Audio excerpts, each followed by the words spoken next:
Hey everyone, if you want to skip right to the interview, skip right to about 10 minutes. Hello everybody, welcome to episode number 30 of the VonDubCast, and quite a special one for episode 30 here. It's kind of funny how it worked out. Cody was somebody that I grew up with when I was younger. We were on the same bus, and we're quite close, and we'd play Pokemon cards and Yu-Gi-Oh cards on the bus all the time, and just stuff like that. And then we got to a certain age where that 2-year age difference becomes quite apparent, and you find your own friend groups, and kind of fell off. And he went down one path, I went down one path, and it seemed like the further we got apart, the less I recognized the kid that I knew that I grew up with. And then a couple of years ago, I kind of reconnected with him, saw him on Facebook, and it seemed like he'd really made a change. He'd, overcome some addictions issues. I mean, you never overcome. He's always working through those things. Everybody is, but you know what I'm saying? And just, you could tell by the things he was putting out into the world, there was so much positivity and so much real deep knowledge from some really impressive teachers. And I could see it in his words, and I could see how true it was. So he was a big inspiration about just seeing him be so open about his journey and about the things that he learned, and trying to help people gain the knowledge that he had gained under his own searching. It really gave me inspiration to start this podcast. And in fact, he was kind of my goal guest for my first guest. I thought he'd be a cool person to come on and kind of compare journeys with. And I tried to reach out to him. He was probably one of the first or second people I'd even told this podcast before I told my parents or a lot of my family. I think I may have only told my sister and maybe my girlfriend at this point that I was even thinking about starting this. And just some things came up. He said yes, and he'd love to, but we just didn't make it work for a bit. And then it was so special that it ended up happening that way, because there were so many more things I learned about Cody in between that time. And I think it allowed for such a better conversation, and just us to go to places that we definitely wouldn't have a couple months ago. And I don't think I would have been comfortable enough on the mic on one of my first episodes to even do justice to the subjects that we talked about. Addictions, mental health, sexuality.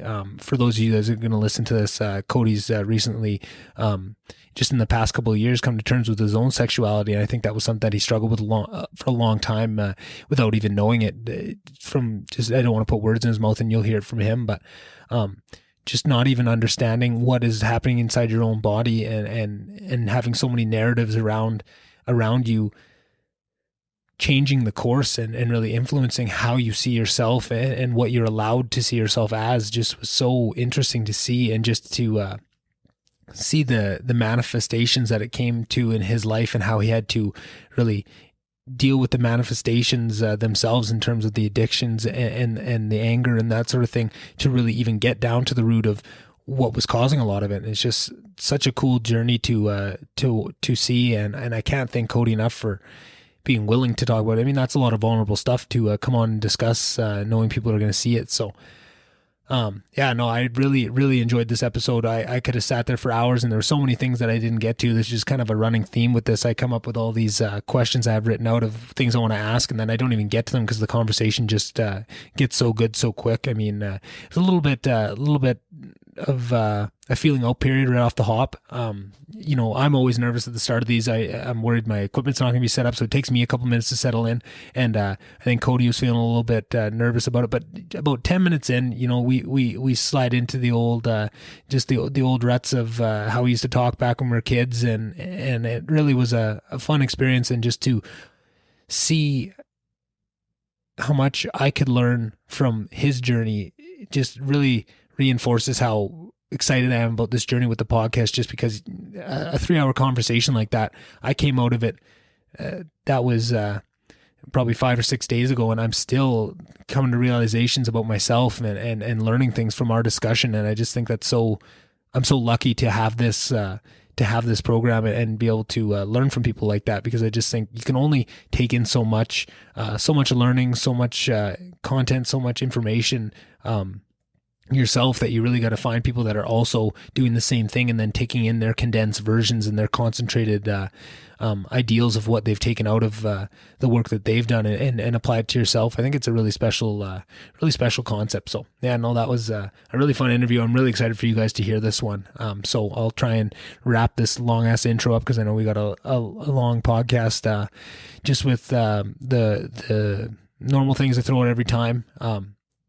Finally got up a YouTube page. That was a lot of help from my friend Brendan Murphy. He's a god at that stuff. He really helped me walk it through it. I was quite lost with it, and he really helped out. So thanks to Brendan. We're up on YouTube. You can search the VonDubCast. Currently, it's just my logo over top of the audio, so it's just another audio platform. But now that I have the YouTube channel up and running, I'm going to try and get some actual visual components so people can watch the podcast as well as just listen to them.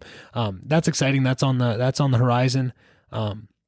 Still looking to bring the idea up of doing weekly podcast with a co-host where we kind of go over some Q&A stuff where it's less of an interview and more of just a set standard where we find certain topics we want to look at, certain current events and that sort of thing. So I'm really excited to bring that to fruition. I've got a couple people lining up to take a crack at it and just see how we jive, see how it feels. And then also I find that's a cool idea too, to bring people that want to start their own podcast on. That just gives them a taste to see if they enjoy it, see if it's something that they'd enjoy. And having said that, if anybody is listening and has an idea for their own podcast, I'm looking for people to help walk through the process. I felt like I was so lost and on my own trying to figure this out for the first couple of weeks that I really want to put my hand back and help walk people through this process themselves. I mentioned it to Cody. I think Cody would be a perfect example of this, of someone that would really have a lot of teachings for people that would get a lot out of. So guys like Cody and a couple other past guests have been really pestering to start their own podcast, and I just would love to help walk people through that and bring them on. So if you know anybody that you think would be good for a podcast, let them know that I'm out there as a resource to help walk it through, because I know it's a bit daunting, but it's really not that tough once you have a bit of knowledge and maybe somebody to ask a question or two from. So yeah, that's exciting. Also still building up to episode 50 when I start want to bring on sponsors. So if you're listening to this, or if you know somebody that you think would be a good fit as a sponsor on this podcast, I have lots of ideas how to make that successful. It doesn't have to be a lot of money. And then that will just allow me to take that money, reinvest in this podcast, and make it a better product. So really, if you are advertising with this podcast, you're pretty much just investing in the advertisement itself, because that money is going to go right back into making the advertisement more worthwhile. And that could be even if you just wanted to donate in terms of paying to promote the episodes too, so that you get better reach on your advertisement too. Like that's some feedback loops you can buy into on that, and I always think that's a cool idea. So that's just things that are coming up. Like I say every week, if you could help give me a follow on the VonDubCast Instagram and Twitter pages. I'm still sitting at 10 followers on Twitter for my VonDubCast page, and I don't post a lot of stuff, but I do think there's a lot of really cool things to reshare, and I want to be, if I can start getting more people listening on that platform, I would start putting maybe more of my thoughts out there for discussion on that platform. And I try and do my best to make Instagram and a good follow and not just wasting your time with it. And then also, if you guys could all do me a huge favor, if you do like this podcast, just to help, the YouTube algorithm is a big part of what makes or breaks a podcast or a channel. So if you guys could go that way and just subscribe to it and maybe throw a like on a video or something, that would go a huge way to helping grow the success of this podcast. And just a couple other ideas I want to have that are going to kind of dovetail off of the success of the YouTube channel are going to kind of really lean on that. So if I could also ask you guys to go and do that for me, that'd be a huge boon to me. What else have I forgot on this little intro here? Should I just get right into her? I guess I'd also go check out Cody on his social medias. I think he's a great follow. He always has some really meaningful words and is always really pushing himself to get better. And I think he's a very motivational. It's always positivity coming out. That's the other piece. I feel like all I've seen lately is just negativity on social media, and with all the election stuff, it's just really hard to watch. I've been really struggling with my own mental health, watching people just throw their fire hose of negativity out at these people that they demonize, and just there's no compassion and nobody reaching across aisles. So if you could try and be that in your little circles that you run in, and look to people like Cody that just want to bring positivity. They want everyone to be doing the best that they can. And if they can help out in any way they want to, whether that's with their words or with their actions. And I think that's just really powerful. So yeah, thanks again for coming on this ride. I think you guys are going to really like this episode. I don't want to jinx it, but I think this might be my favorite episode to date. So yeah, thank you guys for coming along on this ride, and I'll see you on the outro.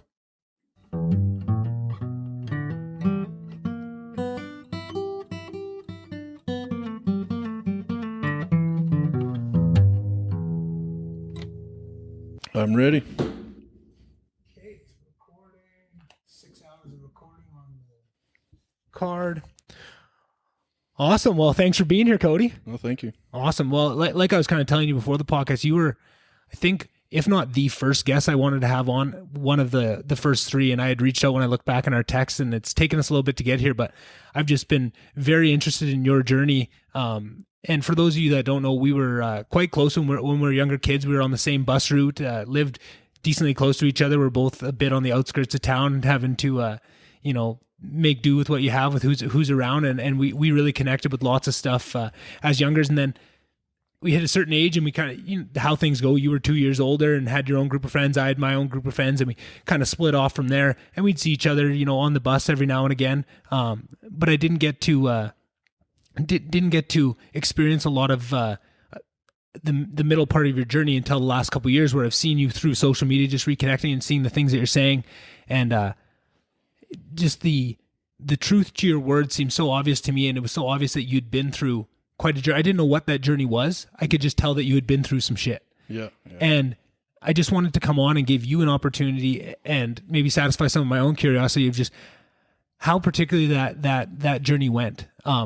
So maybe I'll just start it off kind of, this might be a little bit leading, but I know as a couple years after we fell off a little bit in our friendship, it seemed like there was a lot of anger growing in you. And I'm just curious, maybe now it doesn't seem like that anger is there anymore, but is that still there? And if so, or if not, what tools have you done to mitigate that? Or what tools have you done to help work around it?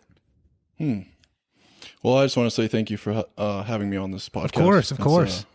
It's an honor. Oh, I appreciate it, brother. Yeah. With anger, it's a long journey. Actually. For sure it is. Yeah, I know. And that's kind of what I was thinking, man, that maybe isn't the best first question because there's so much to it, but we can always circle back to it too. Yeah, no, it's a great question.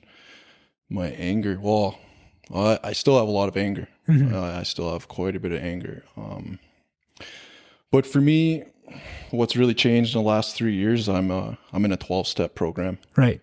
For my recovery, for my sobriety, and part of that 12-step recovery group, there's a 4th step, and that's taking a fearless moral inventory of yourself.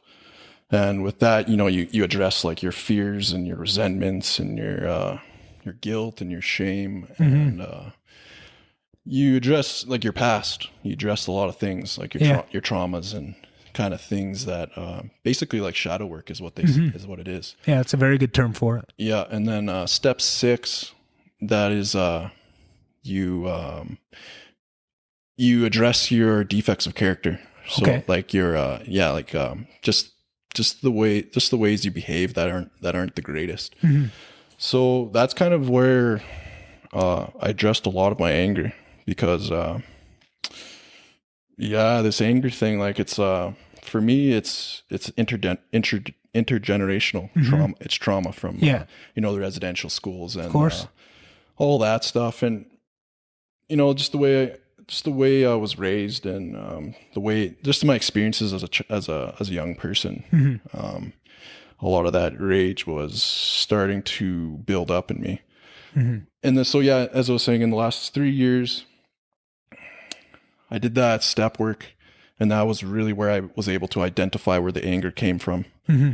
And it gave me practices, like there's another step in there that talks about prayer and meditation. Mm-hmm. So I made prayer and meditation a very, I made it a daily thing. Yeah. Yeah. And I get like, I don't know, that's what I mean. The journey of anger, like for me, like how I started to reconcile it. Like when I was 15, I remember they put me in anger management because I got arrested for assault. Mm-hmm. when I first started drinking. And, I remember that quite well. There's that anger, right? Yeah. And so, I had an assault charge, so they put me in anger management, and I saw this psychologist, and he was talking to me about anger and stuff. Mm-hmm. And back then, like I was just a little bullshitter. I just lied to him. I just said everything I needed to say. Yeah. I just pretended. And I got through that anger management and finished it. Mm-hmm. But I think, I was listening to your guys' podcast with Damon Cardinal. Mm-hmm. And I think like some of that knowledge went into my mind, my subconscious mind. Yeah. And so like that, I think that was the beginning when I started to understand like what anger was about. Mm-hmm. What, really what's behind anger is hurt. Yeah. Then a lot of times with men, from what I can see, especially with myself, mm-hmm. was, I was taught men don't cry. Yeah. So me too. And I think a lot of like my hurt, I didn't want to show it as sadness. So mm-hmm. I showed it as anger. Yeah. Because that was more acceptable. Yeah. It's okay for a man to be angry, but it's not okay for a man to like break down and cry in front mm-hmm. of everybody or mm-hmm. say like, I'm hurting here. Yeah. So, yeah, and that's something that is like I've talked about on lots of these podcasts too, because that was a big issue with myself. I mean, definitely very different lives, but a lot of the same issues, and that is all, if not all, a lot based in the tools that we were raised with in how to handle our emotions. And I was very much the same way, Cody.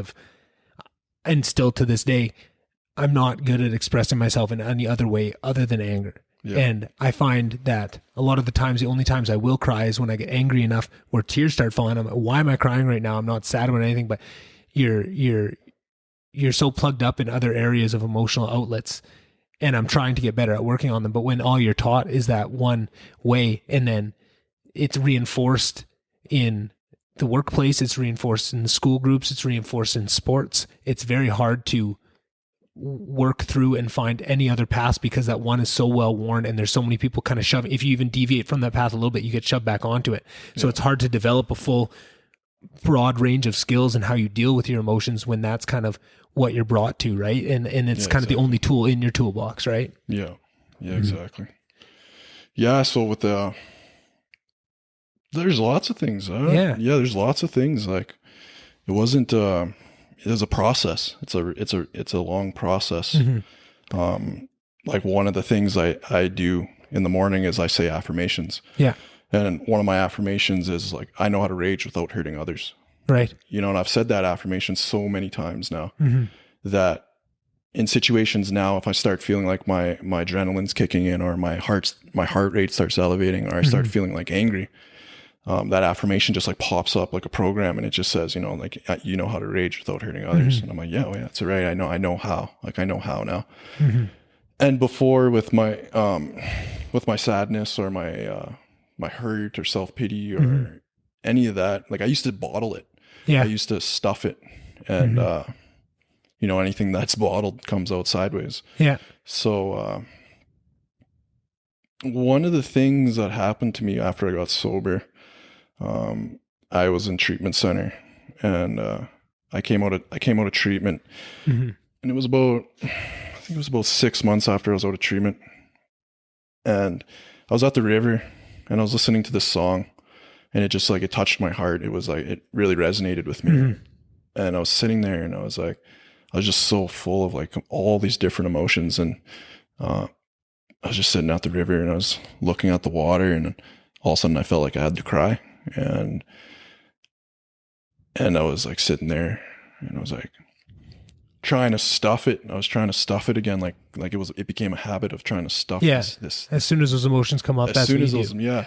And I would hear all these voices too, like in my head, like I would hear like, fucking men don't cry. Like, you're being a little bitch, like suck it up. Like I'd hear these things in my head, and I was just like, holy fuck. And, then it just, I don't know, my intuition or something said, it's okay. Just let it out. Just let it out.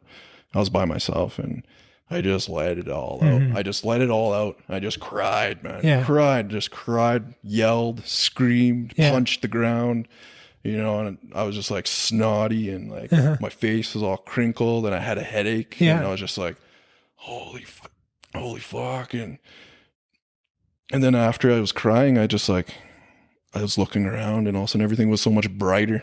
Yeah. And I felt lighter, and I was like, holy shit, man. I was like, I haven't cried like this in at least 10 years. Yeah. Because like when I first started drinking, that's when I think I started to really bottle my emotions. Mm-hmm. And I might, like, there was times when I'd cry and stuff when I was drunk and stuff, and I didn't remember either. It was blacked out or whatever. But that was the first time I like consciously cried when I was sober. Mm-hmm. Allowed myself. Like I allowed myself the permission to feel my own pain. Yeah. And that 100%. That was the hardest thing. And I think that really helped me to like release a lot of anger mm-hmm. and really process it. And that really helped me to let a lot of it go. Mm-hmm. And so now I don't snap at people like I used to. Right. Like I'm still human. I still get angry with people, and I still, like I said, I still have anger that I'm working on. Yeah. But like one of the ways that I address my anger is through meditation. Yeah. Like that's kind of taught me a lot about myself is through meditation. Like mm-hmm. I would sit there and I'd meditate, I'd breathe in, 4 seconds in, hold for a second, exhale 4 seconds, and then kind of get in a good place. And then I started noticing when I was meditating that these images would come to mind, like memories or feelings or ideas or thoughts, and they would just pop up, and I'd be like, and then I'd be like aware of that thought or that idea or that mm-hmm. image or that emotion, and I'd be sitting there and be like, holy shit, and I'm angry because of this. I have some resentments because of this. Yeah. And then I would sit there with it, and I retrained myself to sit with my anger or any emotion that would come. I wouldn't try to like push it away or shove it away or mm-hmm. stuff it inside me. I would sit with it, and then it would tell me like, okay, this is what's going on. Yeah. And I would feel it. I would embrace it. I would mm-hmm. I'd lean into it, and that seemed to let it wash through me, or I would be able to let it go. Mm-hmm. And that's kind of those are just some of the things that I do with my anger. Yeah. And I have a whole probably 15 questions just from what you just said about more into that, but just because we're on the topic of meditation, and probably the last 4 or 5 months, meditation has been my biggest tool for everything in my own personal growth. I was probably at the lowest point that I've been in my life. Work was just more stressful, and I was drowning in it a bit. COVID had just happened, so my girlfriend was still in Winnipeg finishing her master's. I was all alone. We were isolating everything away. I couldn't see anybody, and I felt depression like I've never felt. The things I know I enjoy, like YouTube videos of my favorite guys on YouTube or my favorite podcasts, they would release an episode that I should be released, and just nothing. I would feel nothing about it, and I knew something wasn't okay, and I tried everything I could on my own, and I couldn't. So I came back to this house to see my parents, and I broke down and admitted to them, cried in front of them, and said, hey, I'm not doing too good, and I need a bit of help. And we talked about it and talked about some of the issues, and it was nice to talk, but I still didn't feel right. And then just on a whim, I figured I had heard so many people on podcasts talk about transcendental meditation. Right? And I just thought, I got to give this a whirl. So I watched a YouTube video on what transcendental meditation was. They said, all you need to know is pick a mantra or have someone give it to you and just say it over and over again in your head for 10 to 20 minutes, whatever's comfortable for you. And I felt so different after that. Just like I was in a really rough place. So say I'm all the way down here. It only brought me up to here, but it was such a noticeable impact from before to after. I thought, well, I got to stick with this, because the other thing I'd heard was it's a practice and you have to get better at it. And you're not going to be very good at it over time, but if you stick with it, you'll get better at it. And over the last 5 months, it's been game changing. All the best ideas have all come while I'm meditating. All those big, deep personal insights of, man, why am I always like that? Like, why does that trigger me so much? Like, always the ideas just pop up while I'm meditating, right? Yeah. Like it's something about getting to that level of stillness where you reconnect with the universe. And this sounds a little bit hippy dippy, but you almost reconnect with the universe, and things that you either know to be true or some greater consciousness knows is true just enters your mind. But when you're busy with your phone and social media and all those things, you're too busy to let those signals in. But something about having a practice once a day, more if you can afford it, right? I would love, if I had more time on my hands, I would love to meditate 2 or 3 times a day, and I'm sure I could make that time if I really needed to, right? But at this point, I'm doing once a day, and that's helping me get through. And I really appreciate it, but it's just so cool to hear that. So I guess my first question would be specifically to the meditation. Do you remember the first time you ever tried to meditate? Yeah, I do actually. The first time I tried to meditate, well, the first time I was kind of like forced to meditate, right? I was in treatment center and we had a meditation, like a meditation class, mindfulness meditation. So they kind of taught you, about stilling the mind, and it's not about like not thinking. It's about reconnecting to your breath, reconnecting to the moment, your senses, what you're hearing, what you're seeing. If a thought pops up, and then you return back to your breath, but you gently bring yourself back to the breath. And you don't chastise. Yeah. And you don't judge, or you don't judge whatever comes up. And it's just the awareness of whatever comes up. And it's the action of the meditation is to be aware of what comes up, like what sensations or feelings or thoughts or whatever comes up. And it's like, that's like working out in the gym. It's like that's doing a rep every time you return to your breath after, you're because the mind will wander, and that's what the mind does. Like the mind is always figuring out things. It's always computing. It's always connecting dots and coming up with ideas and insights. And it's like the mind is always talking to, it's always talking to us. So that was kind of what I was taught, was to return to the breath and just be aware of what comes up and just gently return. And, and it's a practice, like, just like anything, working out, you don't go in the gym and you're just going to go pick up 500 pounds, like deadlift 500. Some people might, but most people can't. Some mutants. Most people can't just, deadlift 500 pounds. It takes some work and some effort. Yeah. And some build up. Not everyone's just going to, like, most people aren't just going to go meditate for a whole hour straight and find bliss. Like, it takes practice. It takes time. And that's kind of, in treatment, that was kind of where I was introduced to meditation. And like you said, a lot of things come up, and sometimes those things that came up I didn't always like. And I find, like, in this society that we have now, this technological society, is there's so many distractions. Like, if you're feeling uncomfortable, like, you could just grab your phone and turn it on and scroll and get that dopamine hit, and then you feel better, and then, but whatever that feeling might have been, like, it might have been trying to tell you something, it might be saying, like, I'm feeling this way. I might be feeling upset, or maybe I'm anxious, or maybe I'm even excited, like, sometimes I think some people don't really feel like they deserve to be happy, or they don't really feel like they deserve joy, or like, that was me for a long time. There's always a distraction. There's always a way to distract ourselves, and reconnecting with the mind, or our spirit, or our subconscious, or our conscious mind, whatever. Then our body will tell us what we need, or what we want, or what's necessary.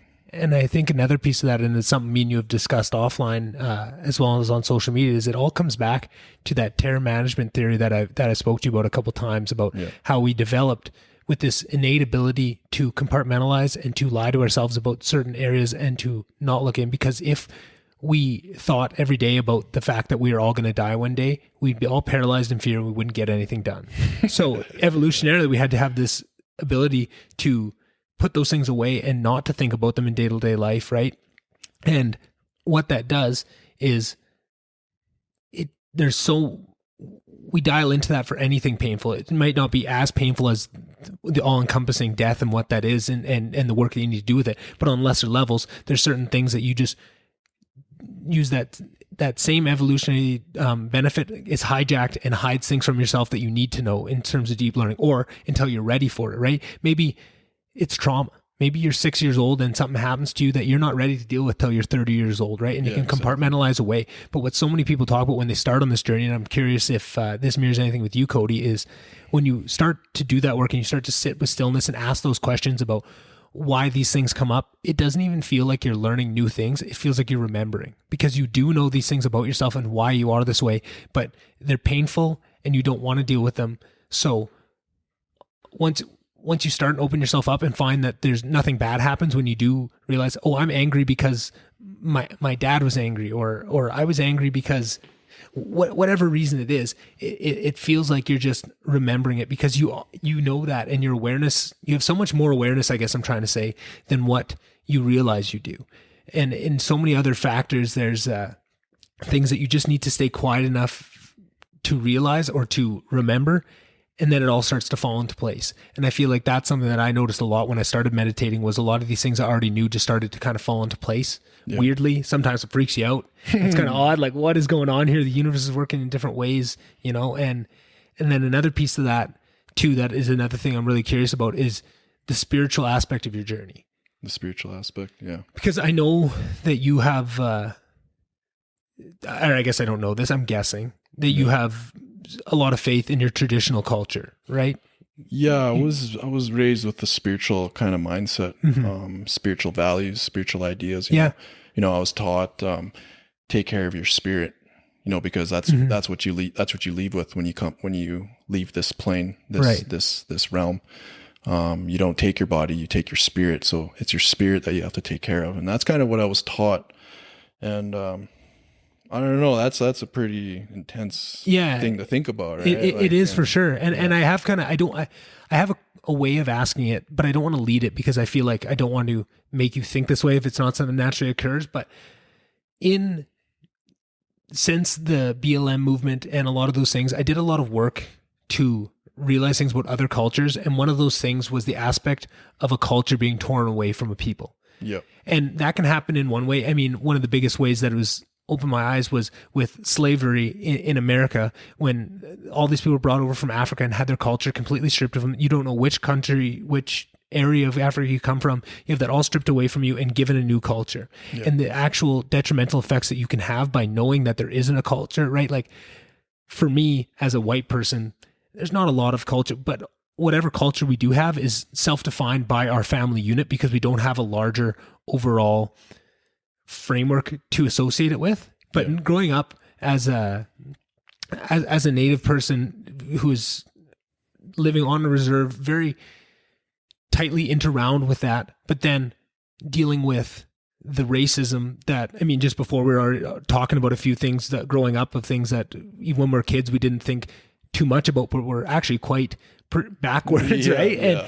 And I guess this is a roundabout way of getting to it, but I just feel like there's so much impact in losing a culture. And I feel like there's different ways of losing culture. And one thing you had already brought up was I never really fully understood the impact of what residential schools had on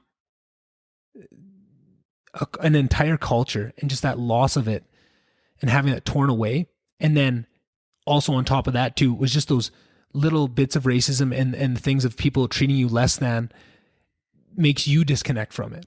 Yeah. Because you don't want to associate with traditional practices because you feel like you'll be made fun of or it isn't cool. So then you step back from it, not knowing the harm that can be done by that, of having a culture and shying away from it.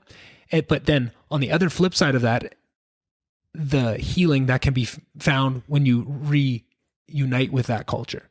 Exactly. Yeah. And so then, did you find that throughout your journey, there was times where you were more or less involved and not believing, but I can't think of the right terminology for it, but just more in touch with the spirituality surrounding that? And did that help in your healing process, right? Like I feel like in getting back to your roots, did that help with the healing process apart from just all the other tools you were getting? Oh, absolutely. Yeah. It really helped me. It really, getting back in touch with my roots and my culture, it really gave me a sense of like who I am. Yeah. And, self-esteem, and, it really helped me because, well, when I was little, I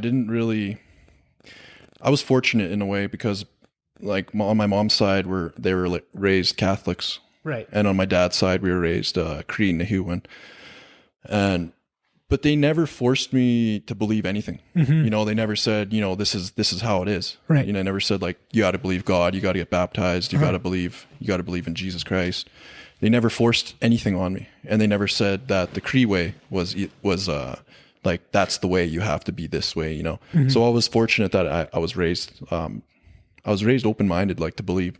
You believe what you want to believe. Yeah. You know, you can make up your own mind, you know? So I was really fortunate that way. And when my Muslim was alive, Walter Twinn, he passed away when I was 5, and he instilled into me like, spirituality and to like to love myself and to take care of my spirit, and that there's a higher power that's looking after us, and that, you know, there's a spiritual life, you know. And he really taught me like values about being honest, you know, and treating others well, you know, and taking care of others, you know, the emotions, the ego. He taught me things about that from an early age. Yeah. So like I was raised a lot of that psychology, hey? Yeah, a lot of that psychology. And but the good thing was they never said, you know, like, this is how it is. You know, this is like, if you do these things, you're going to go to hell, or if you do these things, you're going to suffer or whatever. Like they never forced anything onto me, which I felt was really good for me. So I got to choose. And when I was younger, I wasn't really too involved in my culture. Like I heard about, like, they would tell me things about spirituality and but I didn't really, after he passed away, everything kind of fell apart, is what it felt like for me. Like, it seemed like everything just kind of went sideways after he passed away.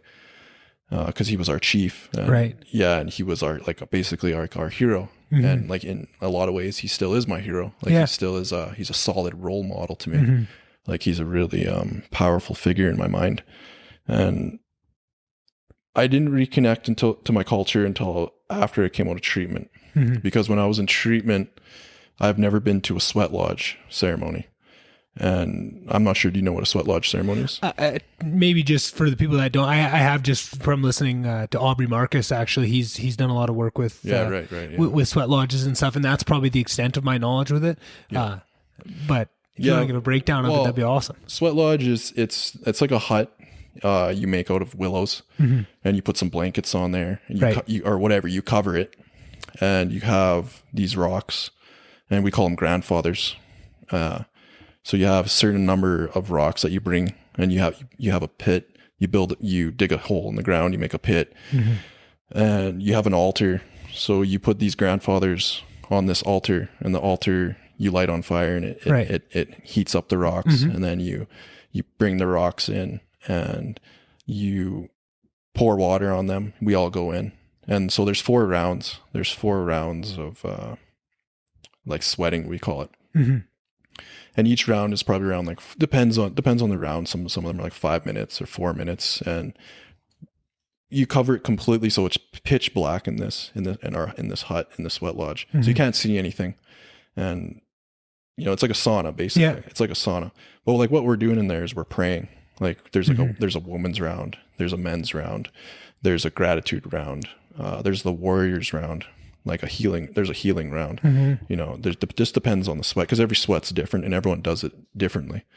So the whole process, like it's a ceremony. So right from the beginning, there's a process, you know, and there's protocol. So it's all prayer, and it's all it's really beautiful. It's a really beautiful thing. It sounds beautiful. It is a really beautiful thing. And a lot of healing happens there. Yeah. You know, because you're in the dark, you're in that hut, you're in the sweat lodge, and it's dark, and you can let out tears, you know, and no one can see you. Yeah. So you can cry, you can yell, and there's usually a person, the person who pours the water, they're the sweat lodge leader, and they're trained in this. They're usually it's like around 16 years. Yeah. They're trained in this. So they're trained how to conduct themselves, and how, like, you know, if someone starts freaking out, you know, you're not forced to stay in there. Like, you just say door, and they open the door, and you can let them out. It's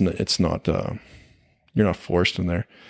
So that I haven't been to a sweat lodge before. So in treatment, when I went to treatment, I picked a treatment center that was in Cranbrook, BC. It was kind of on a ranch, like a horse ranch, and it was out in the bush, and they had sweat lodges every Sunday, and I was like, oh, I haven't been to a sweat lodge before. Like, I've heard a lot of good things about them, and it's like a church. I heard it's like you pray in there and stuff. So I was like, oh, I'd be interested in that. And so I went to my first sweat lodge at treatment, and I was reintroduced into the culture, and I just connected with it. I connected and I just felt at home, and I felt peaceful, and I felt safe, and I felt like, oh my God, like this is what I've been missing out on. Like, and they sing songs in there, and I got goosebumps. Yeah. And they sing songs in there. Right. And the power of music, right? Yeah. 100%. Music can make you feel happy. They can make you feel sad. They can make you feel all kinds of feelings. Make you feel anything. Yeah. And a lot of these songs, they're healing songs, they're songs that are designed to, invoke healing. And so there were some songs in there that like just brought up so much in me. And, I just felt safe. I felt safe in there. And so that was the first time I was reintroduced into my culture. Before that, I smudged.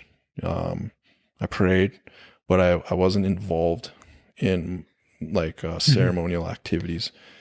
So after I came out of treatment, I met this guy. He's my best friend now. He's also my mentor. He's twice my age. His name's Kevin. He's an artist, Indigenous artist. He does murals and stuff. And yeah, he's a really amazing guy. And he's the one who brought me to all these different sweat lodges and all these different ceremonies. And you've done it quite a few times since then? Oh yeah, I've been quite involved. Since then. Yeah. And then he took me all over and reintroduced me. And then I started getting a sense of like the good kind of pride of like, oh, like I'm proud of who I am. Yeah. And like, this is powerful, and like, I didn't really know too much about it. Because like, truth be told, I was ashamed to be an Indian. Yeah. Right. Like, and growing up in the same place that you did, I can't blame you for that, because that was what all the conscious and subconscious messaging that you were getting growing up was exactly to that, right? That you should be embarrassed of it, even though that's sad and you shouldn't, but that's the reality of it, right? The reality of it. Yeah. And cause like I remember when I was a young boy, like, you kind of learn real quick that, that Native people are at the bottom, right? The social, whatever the economic hierarchy or whatever. And, you kind of learn that quick. So, I had some instances where, they weren't so good. Right. And I remember like being a little boy and praying like, how come I'm not white? Like, why? Like, I want to be white. Like, why did this doesn't seem fair, So I didn't really, I would lie to myself, and like, cause like I had family members and some friends that were Native, and I would lie and be like, yeah, I'm proud to be Native, but actually I wasn't. Right. When I was around white people, I just wouldn't say anything. I wouldn't say anything, like, cause like I was saying earlier when we were talking there, when we were playing hockey, like, I got bullied, and there was kids that said racist things to me, like little dirty Indian and whatever, you're a dumb Indian and whatever. And, at first I would be like, I'd get angry with them and say like, hey, how about fuck off, and like, you don't know what you're talking about. But it's one Native kid against 5 or 6 other kids, it's, you learn to shut up right away, and it's not worth it, but inside, I would be like lipping them off in my head, but fuck you. That anger still bottles up. Yeah, for sure. So like, that's what I mean. And with the healing journey, like when I reconnected, it just gave me, self-confidence, and it just gave me, it just really helped me to understand who I am. Yeah. And like they talk a lot there. There's a lot of people, like the sweat lodge realm is kind of like it's a healing realm. It's a place of self-development, a place of growth. Like it's a place where people go to get better. Yeah. Like that's the main point. So a lot of those people there are healthy, and not everybody is. Like it's the same thing. Like there, there's these fake guru people, right? Like there's these fake yogis, and they're just trying to sleep with women, like hot women or whatever. And there's sweat lodges. There's some unhealthy people like that too. You can tell. I can tell usually, like, oh, this guy's not healthy. And I just don't go back there. It's like, I discern for myself, like this isn't a healthy place for me to go. Right. But for the most part, most of them are good. Like I haven't had any bad experiences. Like I had some people that I'm like, I don't know if this is I don't know if I want to come back to this place. Mm-hmm. So, does it ever worry you that, traditional practices like that, because you've seen the benefit and what you can get out of them, that art and that knowledge is going to be lost if we don't try and encourage it like you are, to try and, grab that torch and keep carrying it? Because you look at someone that's had 15 years experience of it, right? That I bet you that's becoming far and few between, over the last couple of years. Do you ever worry that, I mean, maybe not just that specifically, not just sweat lodges, but just anything? Do you worry about that ever? Yeah, I do. Yeah, I worry about it. Mm-hmm. It's out of my control. Yeah. Like, there's no sense in really do what you can. The best I can do is do what I can do. I do my best to learn.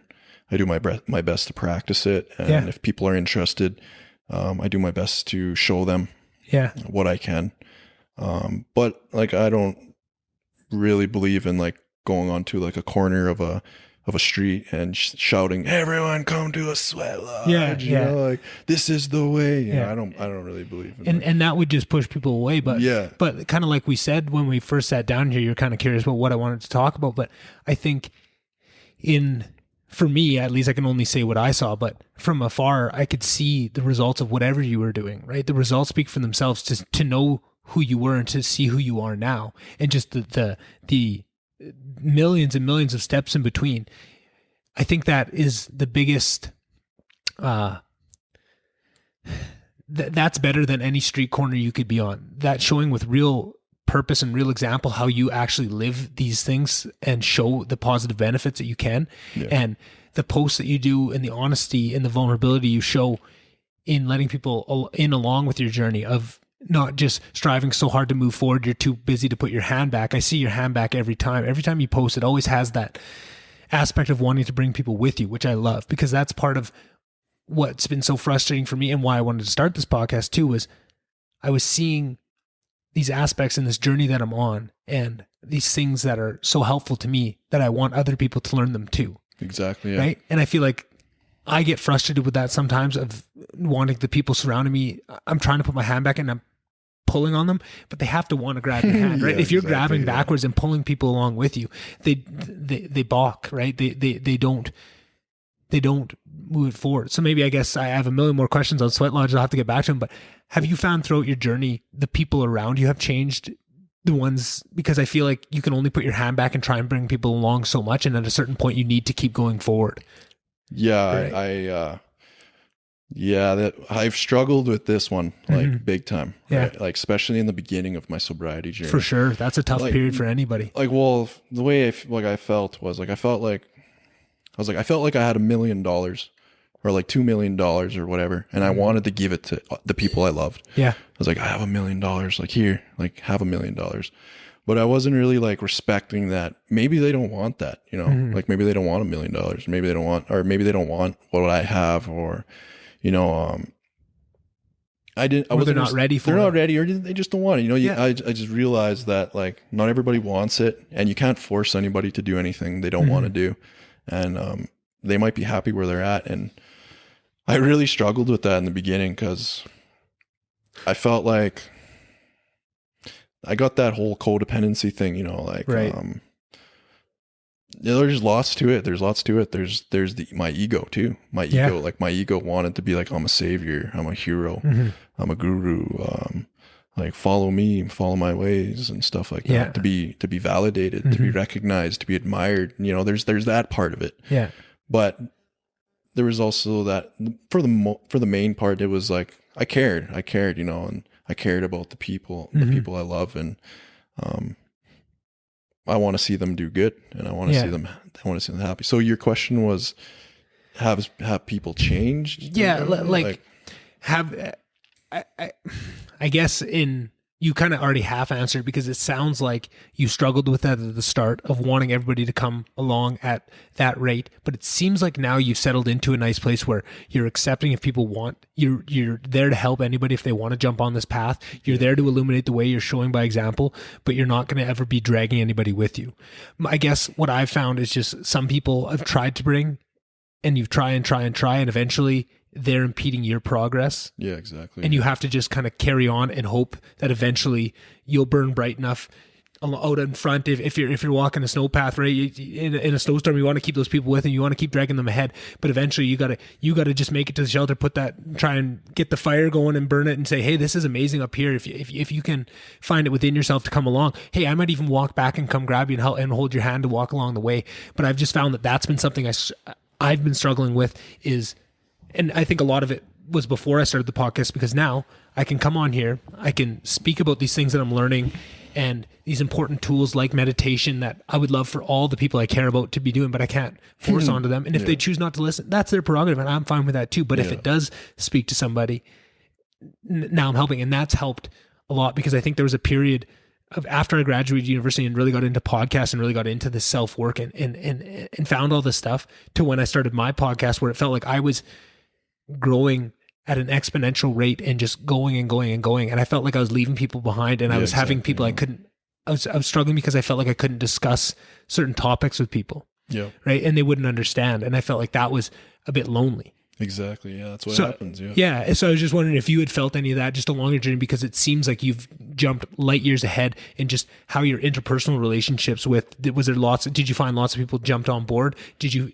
And I guess this is a whole separate question, but did you find people wanted to hold you back and didn't want to see you succeed?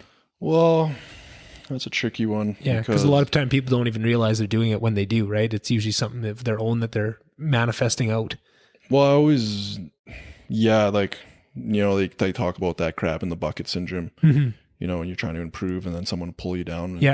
And I think like a lot of times, most of it is unconscious. Like it's a subconscious thing. For sure. Like, I don't know if maybe like sometimes it is a conscious thing. Like some people just don't like that you're doing different things, that you're making healthier choices, and they want to bring you back to where they are. Because, like that whole misery loves company thing. Right. And,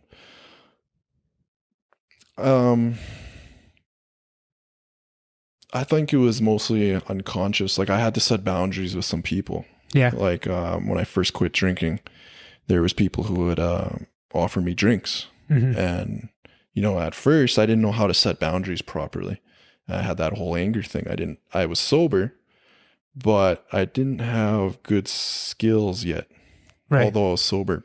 So I was like, a lot of anger was raw. So say if someone offered me a beer, I would take it so personally. Yeah, that they're trying to knock you off your path. Yeah, I would take it so personally. And I would say, I'm sober, man. Like, why are you offering me a beer? And they're like, oh, I thought it was like good. Like, I thought it was rude not to. I was like, yeah, but I'm sober, man. Like, I'm not drinking. So like, stop. Yeah. And then they would do it again. And then I would get fucking angry, man. Man, I'm going to do something if you offer me another one, I'm going to do something about it. And and that's not the best way to handle a boundary, right? But that's all at that time, right? At that time, right? Yeah. So like with that anger thing, over the years I've learned how to set better boundaries, and I've learned how to speak in a better way. And what I found for myself is like I get to choose who I hang out with. Like I get to choose my social group. Yeah. And if I'm hanging around unhealthy people, that's not their fault. That's my fault. Like I'm the one choosing to be around these unhealthy people. And if they want to, like, that's their journey. And like, that's where I learned for myself was I was getting healthier. I felt like I was getting healthier, emotional, physically, spiritually, socially, emotionally. I was getting healthier, and I felt like, well, how come they're not doing it and I'm doing it? And like, why wouldn't they? Like, they should be doing what I'm doing. Yeah. And then I realized, I was like, over time I realized, I was like, I'm judging them. Yeah. Like I'm actually judging them, and I was like, well, why am I judging them? It's like, I was like, that's because my ego, man, like my ego is unhealthy still. And like over the years, I really like worked on that part. And now I'm at a place I can accept where people are, and I can love people just the way they are. Yeah. Like they don't need to be a certain way for me to love them. Exactly. They don't need to be a certain way for me to want to hang out with them, or they don't need to be doing what I'm doing in order for me to be respectful to them. And that's kind of where I got, like where I am now. Yeah. I'm really able to accept people for where they are and have more compassion. Like, yes, you have more compassion and understanding. Like, there's a time when I wasn't ready to deal with shit and they might not be. And everyone runs on their own time. Everyone has different capacities. Everyone has different timelines. I'm not better than anybody because they're not working on this or that. And I did. It doesn't mean I'm better than them, Yeah. We're just at different rates. Yeah. And so it took me a while to get to that place because I really did struggle with that. I was really lonely. Like I sometimes in my meetings, like I'll share, like I'll say, like when I was sober, I was like really lonely, and I would go to Walmart just to see people. Yeah. I would go to like restaurants just to see people because for me it wasn't I just couldn't be around people drinking, and I couldn't be around certain people just because like I was too unhealthy and I was too fragile in my sobriety where I would give in or I would be white knuckling it or I'd be struggling. So I didn't hang around anybody. And that really leads me to like, there's so many things that all connect with this, of right? course. Like, it's all interconnected. It's all interconnected. Yeah. The meditation, the praying, the sweat lodges, the ego work, the addictions, hockey, my sexuality, of course, it's the racism, the trauma. It's all connected because with my sobriety, and setting boundaries with others, I was trying to think where I want to start this. Yeah, no problem, brother. Take all the time you want. Thank you. I just think. So we were talking about, others, about,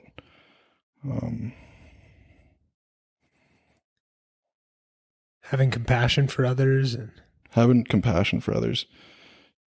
I was able to really have compassion for others when I was able to have compassion for myself. Yes. Yeah. Me too. Yeah. And that was something that really held me back from a lot of things, was not doing that self-work to realize why I wasn't, or at times you think you're being compassionate to others, but you're not fully, because you're not fully believing it. A lot of times it's what you say, but it's not what you feel. Yeah. Where until I did the work to find out why I am the way that I am and find the things, that's how I was raised. I get angry all the time because I was never taught any other tools, and I'm a very emotional guy.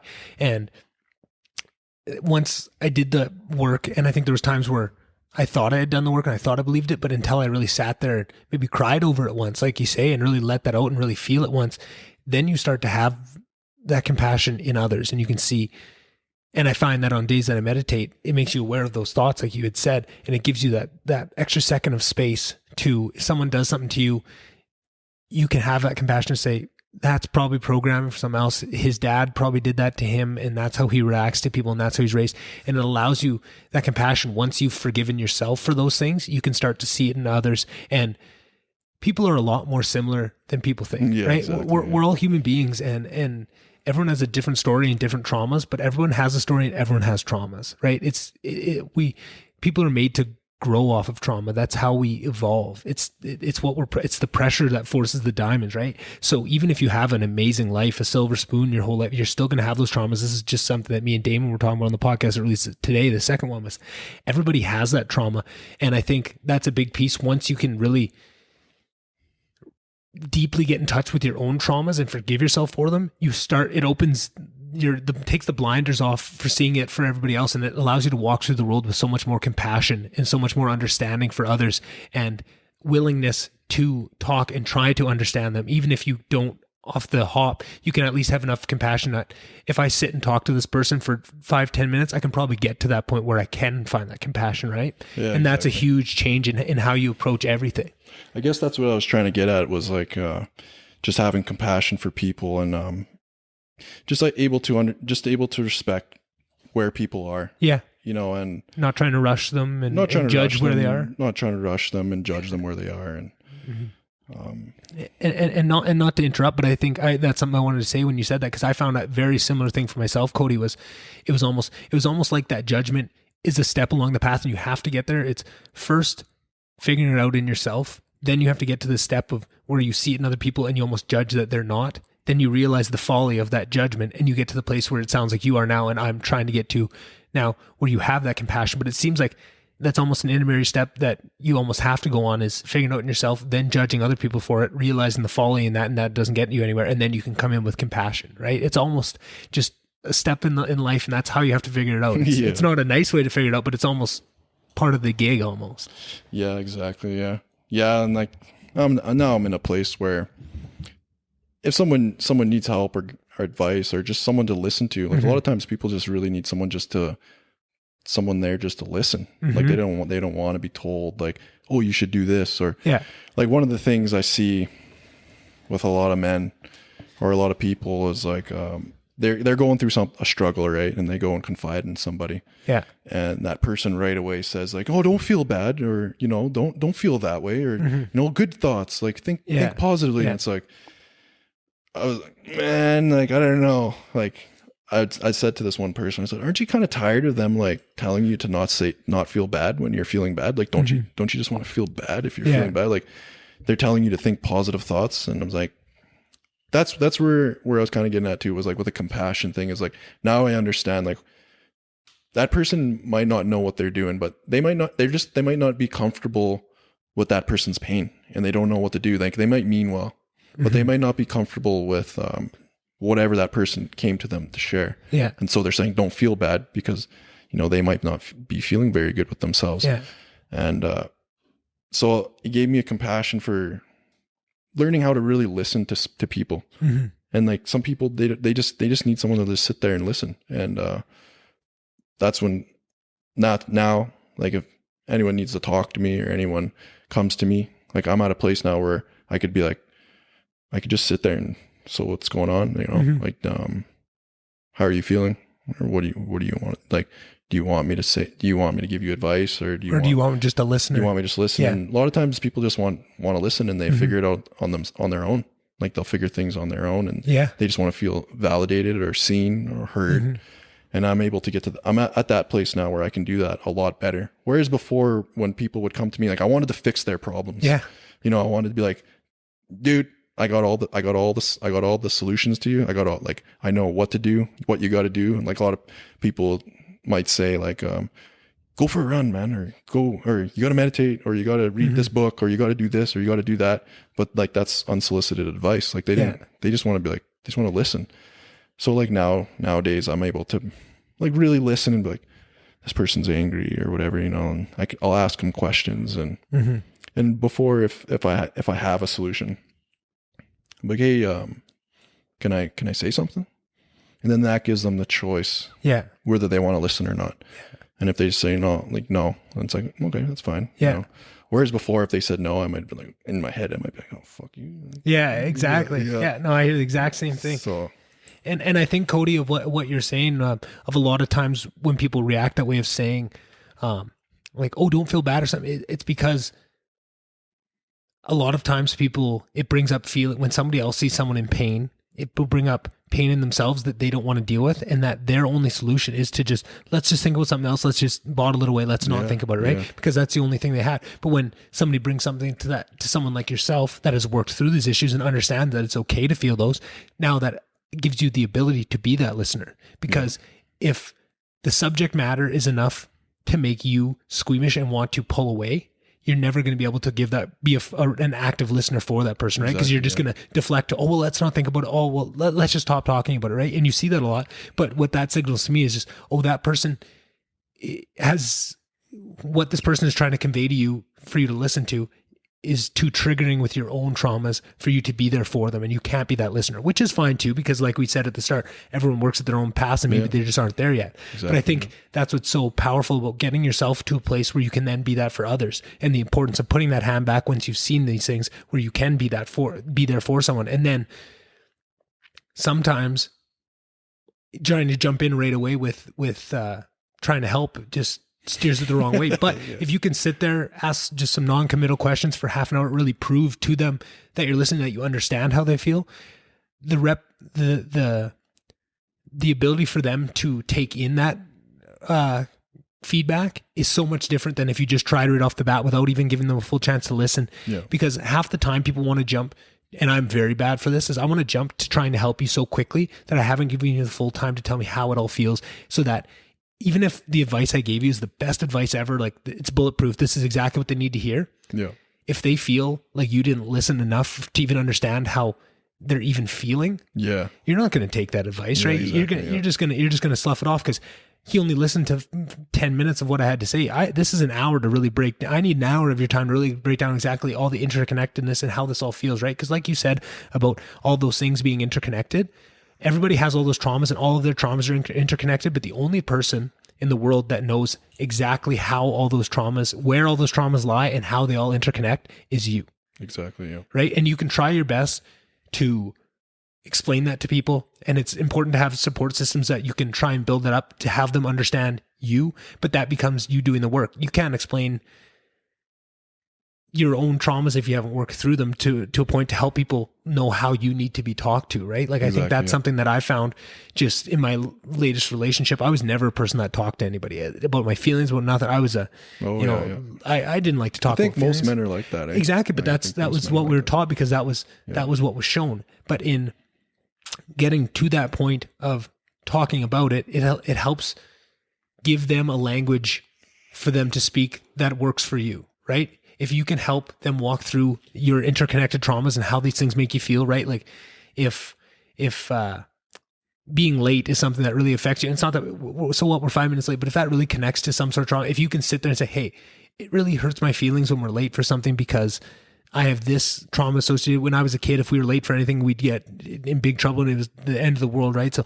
this is something I need to, that is so much better than just having that anger build up, every time it happens, that you just get angry and angry and lets things out, and just showing the dividends that pay back in so many other ways than just what you get immediately. Because if you do that shadow work, like we talked about, which whatever it was, and I want to get back to sweat lodges because I have more questions about it, because I think that's such a cool way of forcing shadow work. And I think it's so cool how different traditions have their own ways of bringing that forward, and something with this new technological age we're losing so much, right? There's unless you really decide and consciously start on that journey yourself to do your own shadow work, there's not a lot of milestones or traditional things that will force you to do that. Where in the past, it sounds like sweat lodges were one of those things where everybody went through it and it was a part for everybody to do that work and for everybody to keep getting better, right? Because that keeps society moving forward. If everyone is working through their traumas and trying to get better and evolve with each generation, as soon as you shut that down, right? And that's your traditional way, but there's shamans and practices and in all these cultures around the world. I mean, we're seeing them less and less because they're being stepped on by technology, right? But you can go to the rainforest and do some traditional practices that are going to change your life just as much as a sweat lodge can be, right? But it's just so interesting to me that for thousands of years, people knew all this stuff we're talking about, and is this new age movement or whatever. But people knew it for thousands of years, and we've forgotten it, and we need to reawaken to those things that we already know, right? Like, it's so ridiculous to me that we can get to that point of forgetting, right? When it's that important and that potent of learnings, right? Like that shadow work. I don't even remember where I was getting to. I said I wanted to get back to shadow. What I was thinking about when you were talking there is like, to me, what it sounded like you're saying is like, there's that quote, it goes like, people can only meet you as far as they met themselves. And that's kind of like what it sounded like you were saying, basically what you're saying. And like, I think that's what's important about like mentors and people, because like I've been to psychologists and I've been to counselors and I've been to people where, I'd talk to them and I just could feel that they didn't understand. Yeah. It's like they read this in a book and they might understand like knowledge, like through knowledge, through like, but not experiential. Yeah. And like going back to my friend Kevin, he been through a lot, and he taught me more about life and more about myself, more than any psychologist ever has so far. And I'm not like calling down psychologists. I really believe in psychology and therapists and counselors and stuff, but it's got to be the right connection for everybody. And that's the biggest piece, right? Exactly. And like he really did a lot of work on himself. He really put a lot of self-development on himself. He really, he's a really amazing guy. And when I connected with him, I just saw that I was like, this guy's different, man. Like he seems to really know himself. And I think that's kind of like what we're talking about is like you can only meet someone so far as they met themselves. And he really met himself. Yeah. And he was able to meet me. And he was able to listen to me talk. He was able to hold space for me. He was able to let me express my emotions. And he was straight up with me too. It was really straightforward. Like if he thought I was bullshitting myself, he would say to me, yeah, I don't really buy that, man. Yeah. Like, you know what I mean? So, and it really helped me because like sometimes I wouldn't even notice. Like it would cause me to think like, so if he thinks that's unreasonable, maybe I'm being unreasonable, man. And I see something that I see as a big similarity in us is we both have very big egos. And I think that's a piece of it, right? And, and there's nothing wrong with that. I think it's a part of life. It's a part of life, and you never just have to understand ego, it, right? Yeah, never get rid of it. And it's a tool. It's right? a tool, An ego is a tool. It just depends how you use it, right? If you have a very large, powerful ego, it can do a lot of bad, but can also do a lot of good. So it's just if it becomes your ally, exactly, or if it becomes your enemy. And I think for a lot of your life, it probably wasn't your ally, right? Well, when I was about 13 until I was about 25, 26 is when I really started to understand about my ego. But from 13, 15 around there till I was 26, my ego was completely in control. 100%. Completely. Like I was egotistical, and today, like I still struggle with ego problems a lot, right? But we will for our entire lives. Yeah, but today, with all the work that I've done on myself, I'm really able to understand my ego, and I'm really able to understand like the drives and the motivations, and like what hold on to the healthy pieces and let go of the less healthy ones. Yeah, I'm able to understand it a lot better when I'm starting to act in my ego. I laugh at my ego a lot. Yeah. Like it's funny. Yeah. Like some of the things it tells me, I'm like, oh man, you're deadly, man. I know. That's exactly it. It's so funny. That's exactly, I really feel that a lot because I'm very similar, and you really have to keep an eye on it. It can bring you to great places, and it can really help you achieve heights. But if you let it go wild, it can really cause some harm really quick, and you can hurt a lot of people too. Yeah. The people around you suffer from an unchecked ego almost more than you do. Oh, right. Yeah. And I think that's what one of the most important pieces is, but just what brought that to me of just, I thought that before walking in, and just the more we talk, the more I feel confident in saying that. But, I think that's something that drew us together when we were young, when you're connected, right? When you don't have all those cultural bullshit stories that start to get piled on you, the older you get and the more you understand of them, the more you take them in. When we're younger, that stuff falls off. It doesn't really matter, right? If you're a good person, if you like hanging out with that person, it's true, right? And I think that's something that we saw. But then to hear you say you needed somebody to help check you, is that something that I need a lot too, because your ego is so powerful. It will tell you lies that are so believable.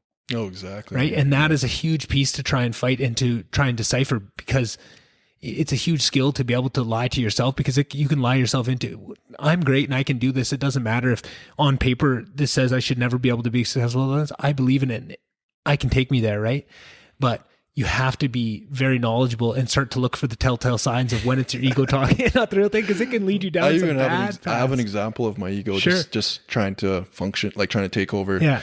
Just the other day I went to the Ice Dogs game there with my friends, and one of my friend's mom was my friend's mom was there, and I was talking to her and I was telling her about my sobriety, and I was like, yeah, I've been sober for 6 years. And right there my ego took over, because I lied. I was like, well, I was like, and I caught myself. I laughed to myself. I was like, actually, no. I was like, I've been sober for 3 years. I relapsed 3 years ago. So I've been on the sober journey for 6 years, but I relapsed 3 years ago, and I've been sober since then. I was like, but 6 years sounds better than 3 years, right? Yeah. And my ego is trying to show some trickery, and I caught it. And like, I'm grateful that I was able to have the integrity to be like, I don't want to lie. I don't want to lie. I saw how far lying got me away from myself. Yeah. To where now, like how far honesty has got me back to myself. Yeah. because like the lying and the denial and my ego really pushed me very far away from who I actually was. Right. I tried to, talking about the ego, like I really tried to be somebody. I really tried to decorate myself a certain way, like I wore a mask, and it was like almost over the years, this mask, my ego became like super glued to my face. Yeah. And I thought I was my ego for a lot of years. Mm-hmm. And then when I got sober, how it started was how I started to realize I was a bullshitter. Was that when I first got sober, I started praying, and I was praying, and basically praying is like another form of affirmation. And my affirmations were like, I want to be honest. I want to be an honest person. I'd say that over and over, Creator, help me to be an honest person. And then it dawned on me. I was like, well, why do I keep praying to be honest? And then I thought, and this is through my meditation. I was like, oh, it's because I'm being dishonest somehow. Well, how am I being dishonest? And it was like that affirmation, that prayer, I want to be honest, kind of like opened a door in my mind or my subconscious, and it revealed to me like, okay, you are being dishonest. And then it showed me, this is how you're being dishonest. Yeah. And then I was shown the truth about like my character and my ego and my mask. And like saying those prayers and saying those affirmations, like I believe was programming my subconscious mind.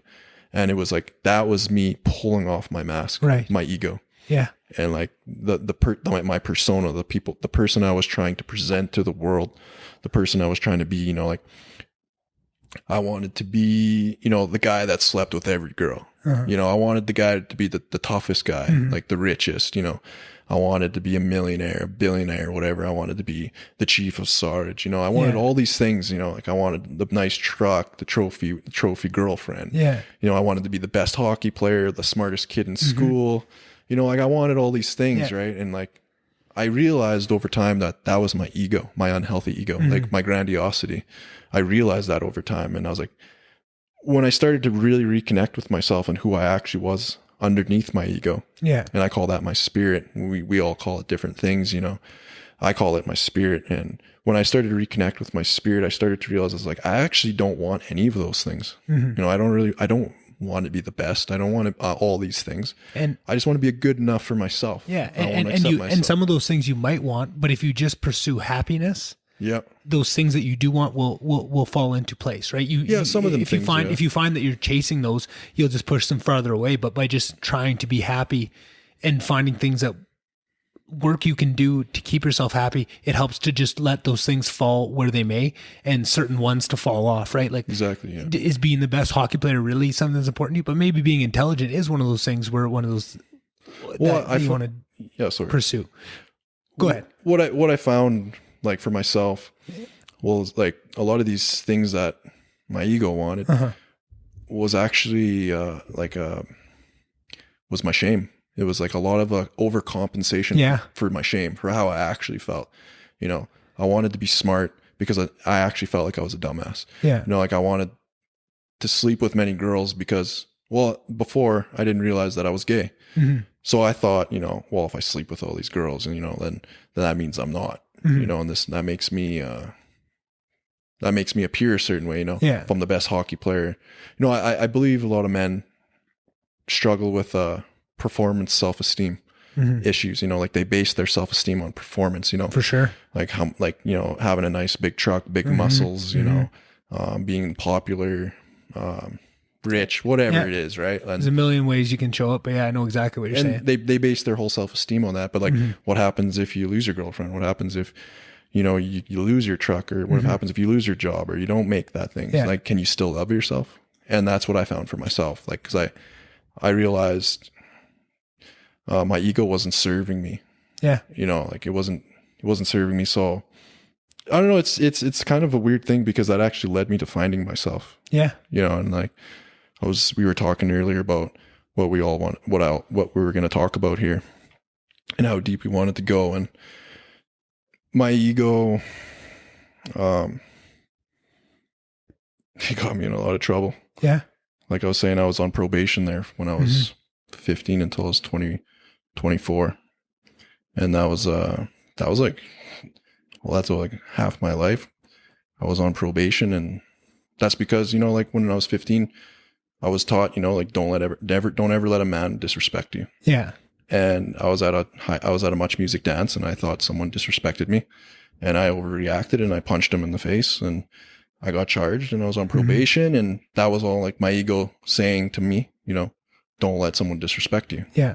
You know, and like, that's one of the ways that it was taking over, and it pushing me from who I actually was. Cause I actually didn't feel that way inside. Like I actually didn't really care. Yeah. But I was like, I gotta, like, everyone saw this guy push me.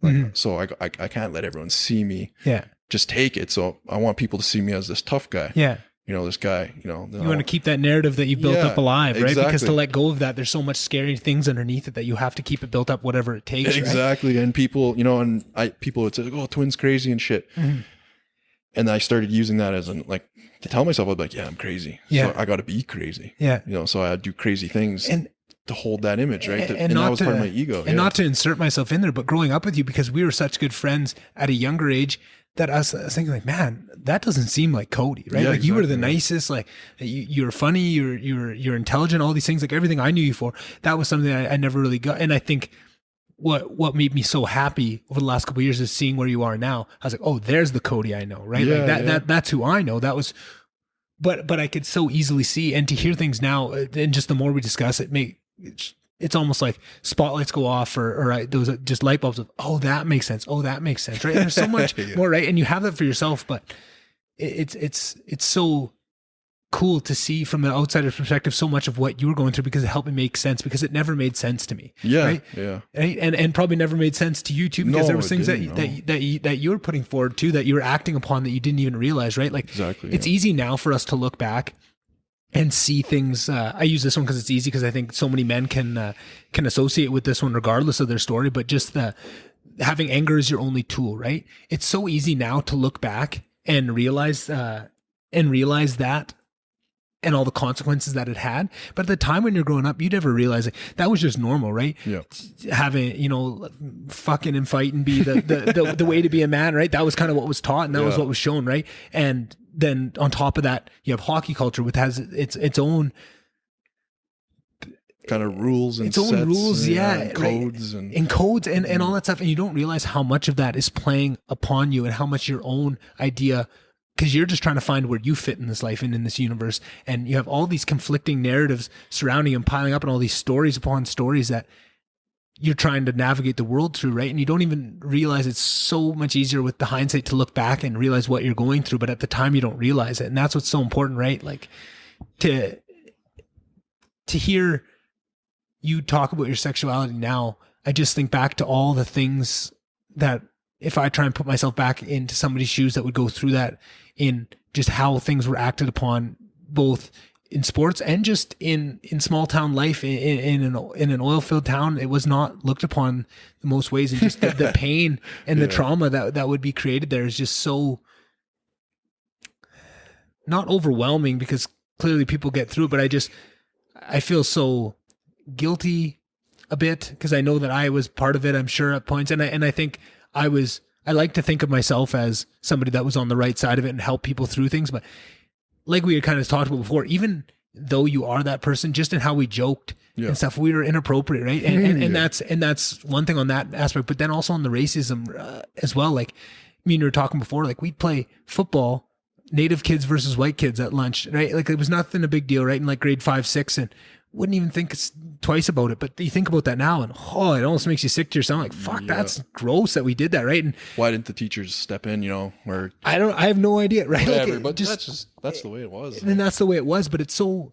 But it's same with that. But same with the gay jokes and all, you're a fag and stuff in the locker room. Like the shit that you just are programmed into, that is so harmful in ways that you don't realize, and you can't expect kids to realize it. Yeah, because you're just not there. You're so worried about what you're working on too, right? Like everybody has their own traumas that they're fighting through, but it's just kids just model what they see, right? Exactly. Like they don't know any better. Mm-hmm.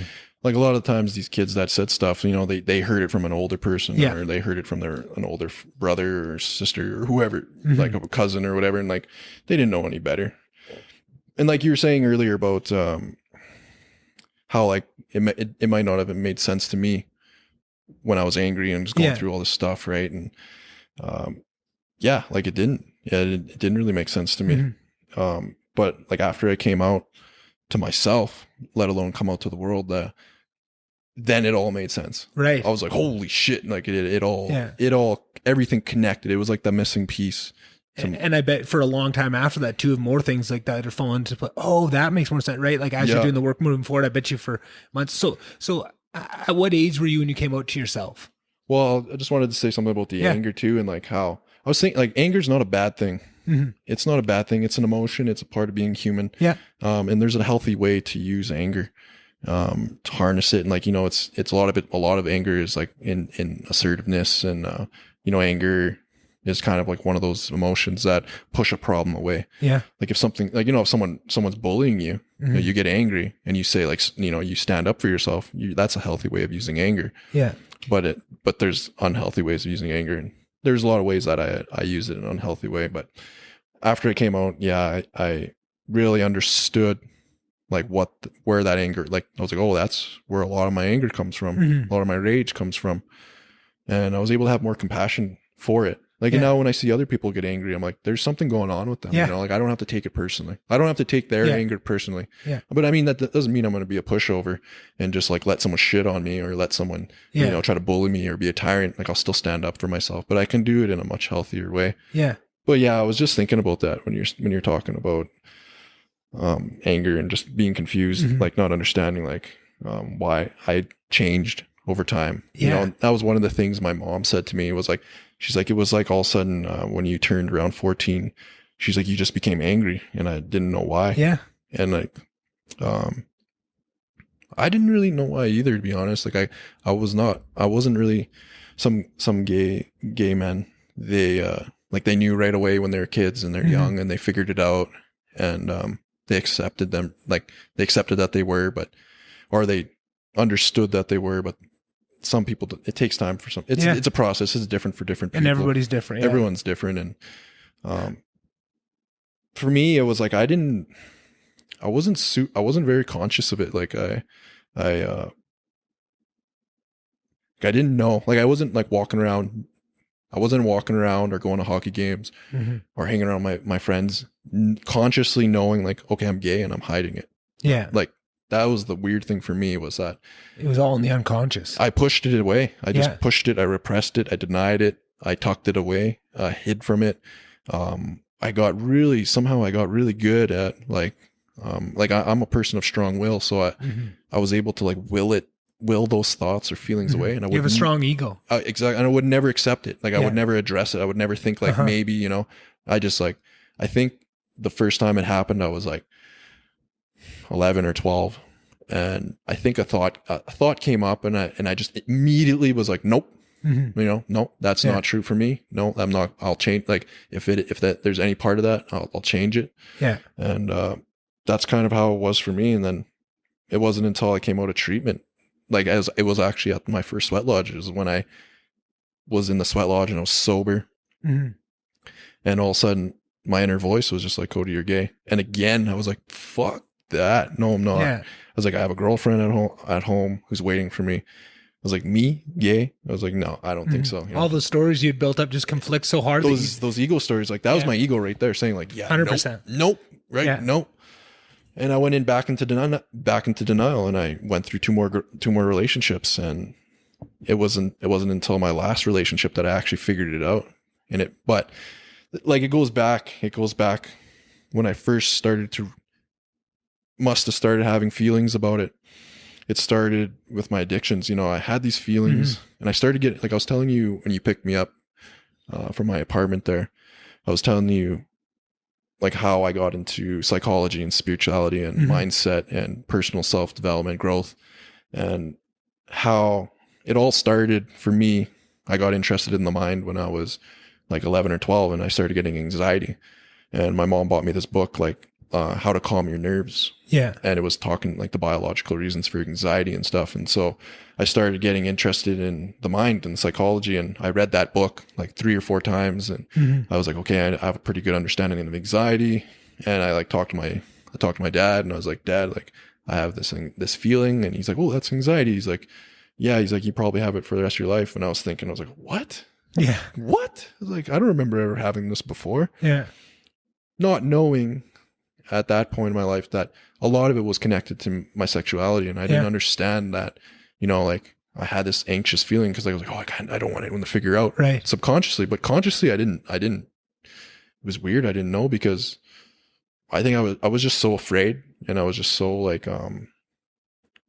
you know, there's that quote people say, like, as you think you become, like who you think you are, you'll become. Mm-hmm. I think at some level I use that to deny. To shield yourself from the truth because you'd built up all these stories about how all the negative consequences, if that were to be true. Yeah. I was like, I got to be this person. Yeah. So if I think that I'm this person, then I'll become this person, and then that won't be true for me. I can change it. Yeah. Whatever, you know, and then going back. So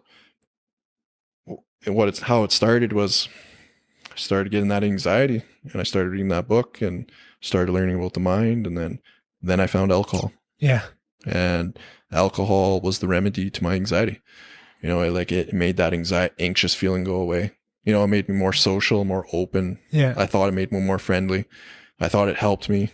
That first drink I had, I was like, here, this is the answer, you know? And then I used that as a crutch. I used it to make me feel more comfortable and more able to speak and more able to, well, I thought be myself, but at that time, I didn't realize that I was using it to hide from myself. Like I was using it as a tool to numb, escape, and repress and deny the feelings that I had.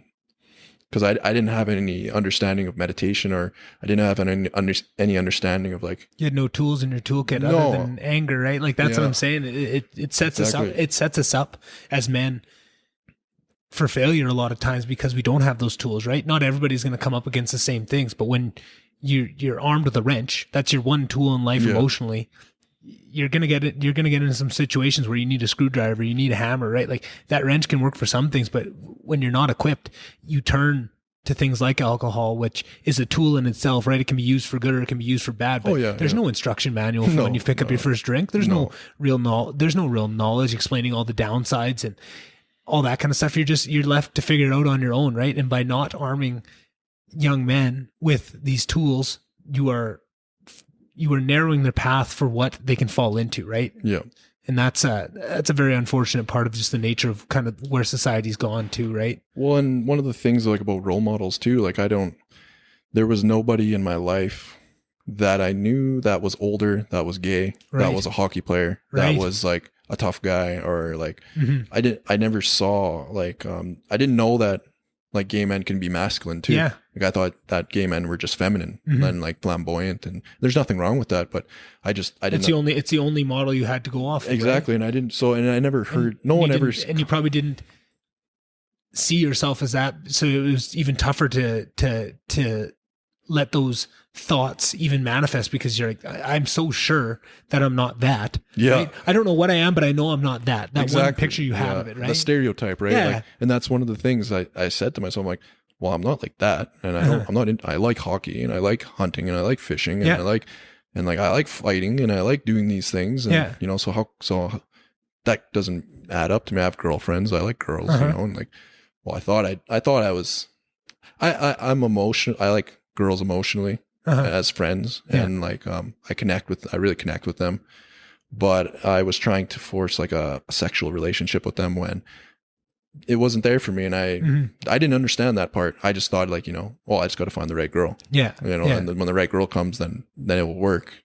But I was always trying to force something that wasn't I wasn't designed biologically. Right. So and that just brings up more emotions by not understanding, of not knowing exactly what it is, but just that something is different or off too, and not being able to have the tools to look into it and to investigate, right? Like that's I can't imagine that must have been a tough thing to go through. Holy fuck. It was that's what I mean. It was weird because I wasn't conscious of it as how I am now. Yeah. So I didn't really know fully. I just thought it was normal. I just thought I was like, oh, every guy feels like this, and you know, you just don't let the gay thoughts in. That's what I thought. You know, I didn't really put any thought into think like, am I actually gay? Or, you don't allow yourself to. There's no fucking way. Yeah. That's what I was saying to myself. And, and like, there was nobody, I never saw an older man or I don't remember anyone ever saying like, it's okay to be gay. Yeah. If you're gay, it's okay. I've never, when I was a young person, now it's different now. Nowadays, it's more accepting now. And, but back then, like I never met, like never. And maybe if I would have saw like say an athlete, like a really good hockey player, like who came out and was like, it's okay to be gay and this is who I am and this is the way I am. And if you're gay too, it's good and come talk to me, then maybe I would have had a better chance. I don't know. Yeah. Who knows? You can't say what it is, but it wouldn't have hurt. I would have had someone I would have known like whenever there was say gay characters on movies or there's all stereotypes. Well, and even like you're hanging with the boys or anything and you're anywhere and there's a gay character on TV and they're like, oh, look at that fucking fag or whatever it is, like like look at that homo. And like I think that was like how I subconscious, like I was like, it put me deeper in the closet. It was like, oh well, it's not good to be that. It's not good to be whatever they're saying about that person. It's not good to be that person. I don't want to be spoken about that way, right? Like, I feel supremely confident in who I am and that I'm not that, right? So I don't want to be felt like that because I know I'm not, right? And that the attack vectors that they're using against gay people is not anything that you attribute to. So you don't want to be attacked by those same things when you know deep down that's not who you are, right? And it somehow allows you to put negativity onto something even though it can be something completely different, right? And that's what's so important about having role models in society, and that's why it's so nice to see that is happening, that we're giving more perspectives on it, that it can be different, right? Because not only, I think that almost sugarcoats it to say not only do you not have a role model, but then on top of that, there was a lot of homophobia where we grew up and a lot of right, like like if you want to make a, not a torture chain, but like a pressure capsule for somebody to go through who's going to feel those feelings and have to be, essentially for years at war against them in your own mind. Yeah. Like you can't think of a more, anxiety inducing place to be, right? Yeah. Like there's a lot of difference growing up in even 250 kilometers south in Edmonton. Yeah. That's a completely different story than growing up in Slave Lake, Alberta in those times in the early 90s, right? Yeah. That's a very different perspective. And like you say, you have a bit of a different journey because you weren't consciously having those words, but like you said, subconsciously you were, and it was manifesting in areas that you weren't, like addictions, like all these other places. And like you say, everything's interconnected. Yeah, so you almost couldn't, there was nothing you could have done at that time, right? And to even do anything different, you were doing everything you could at that time. And I think that's something that I've had to forgive myself for a lot of times, because I find that I learn so much and I'm always trying to move forward, but it gives me a lot of anxiety and guilt to look back, even just like 2 years, like say I'm almost 27. So I'll look back at when I was 25 and how I acted. Yeah. And it's like, it almost makes you feel sick to yourself. Like, oh, look at that. Like you don't know this, you don't know this. Like you're still operating on all these bullshit stories that you're telling yourself, and you're not up just because you've learned them. Yeah. But you have to look back with forgiveness, because you know, and only you can know what was going through your head at that time and what you were up against and the thoughts that were feeling, right? Exactly. So,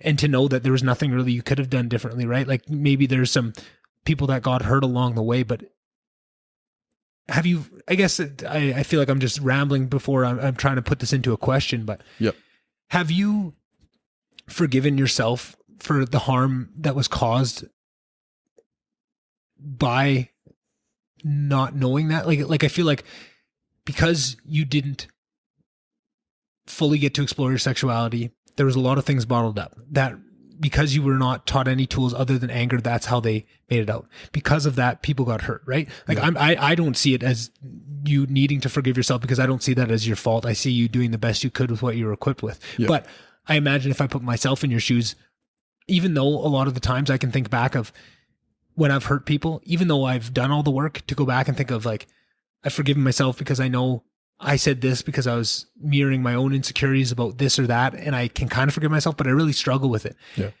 Have you done the work on that and thought about how your actions over those years in some of your darker times affected people? I have forgiven myself a lot, but I haven't forgiven myself fully. Yeah. And that's the honest truth. Yeah. Like the honest truth is like, I am still learning to forgive myself, and it's a process. And I don't know if you'll ever get to a point like I'm in the same spot, and I'm really trying to forgive myself more and more, and I'm getting better at it. But it's like the meditation, it's almost a skill. Yeah, it is. Right. Yeah. Of like, you have to keep trying and keep flexing that muscle. It's a practice. Yeah. And it's a process. And some days I feel like I'm fully forgiven myself, and then something will happen or something. And then I'm like, oh, actually, I haven't actually fully forgiven myself. Yeah. Like, I'm still carrying guilt, or I'm still carrying shame. But like, I feel like I'm probably at like 75% if I want to put a percentage, if that's even possible. But, I know what you're saying, though, but I feel like I'm over 50% of being able to forgive myself. And it took a lot of inner work to do that. And it took a lot of like meditating and self-development. Like, for sure. I took a yoga teacher training 2 years ago, and that's like a self-development thing. Like you answer a lot of questions and ask yourself questions. And I went to psychologists. I went to different psychologists. You learn that in treatment. The sweat lodges I went to, the smudging, talking with my mentor, my support group, the running, the reading, all the reading. Like I read lots of books on male sexuality, like homosexuality. And like, there's a book in particular called The Velvet Rage. And a lot of that stuff I like connected with. I was like, holy shit. I was like, that's exactly what I felt like. And I was like, I didn't even realize, like, and they give you different types of people that are gay that have different experiences. And like, that was one of the things, like I've connected with the gay community, the LGBT community. And like, I'm not like real involved, but I mean, I talk to people, and what I found, what's common with athletes or hockey players is they a lot of them go through the same thing that I went through. And I was like, oh, and it made me feel like, well, I'm not alone. Like, there's other people that go through this, went through the same thing, or go through the same thing that I'm going through. I thought maybe I was dumb or something, because I was like, well, how come I didn't come out when I was, because like I have people that I know that came out when they're young. I was like, well, why didn't I come out when I was young? Like, and now I realize, like, well, my circumstances were different. Yeah. And that doesn't make me dumb. It doesn't make, I had to do what I had to do to survive. Of course. I did what I did, and maybe some of it wasn't the greatest, and maybe if I had come out earlier, maybe it could have been worse. Who knows? Like, I don't know. And exactly.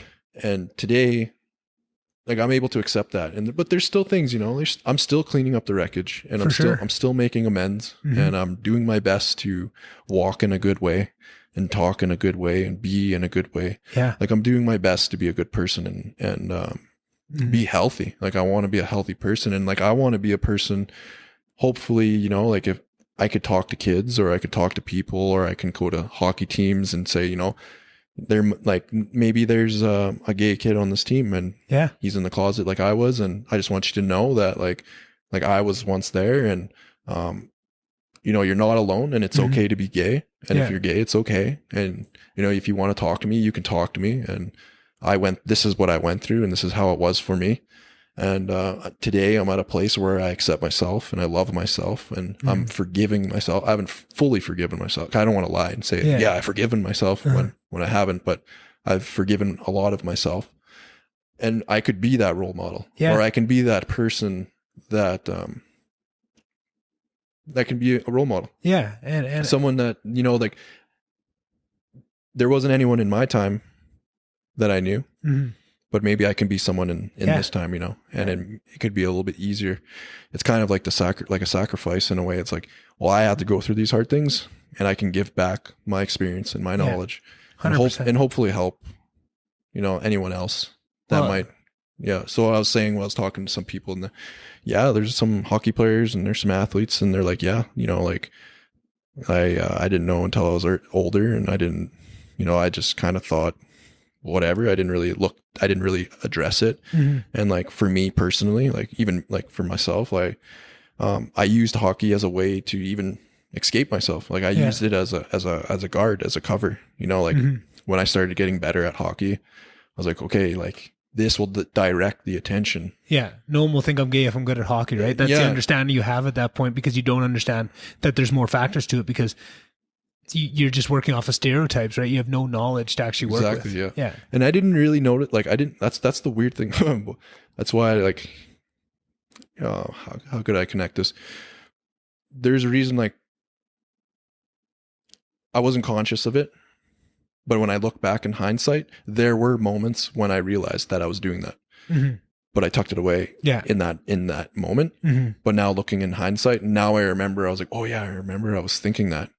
Yeah. And I was feeling this way. And I said this to myself, and then I tucked it away, and then I made myself like forget about it. I was like, I'm not going to like I'm not going to bring it up to myself or whatever. It wasn't until I looked in hindsight until I was like, oh, like, and that's what I mean. It all made sense after. I was like, oh my God, like that totally makes sense why I was like that, why I did that.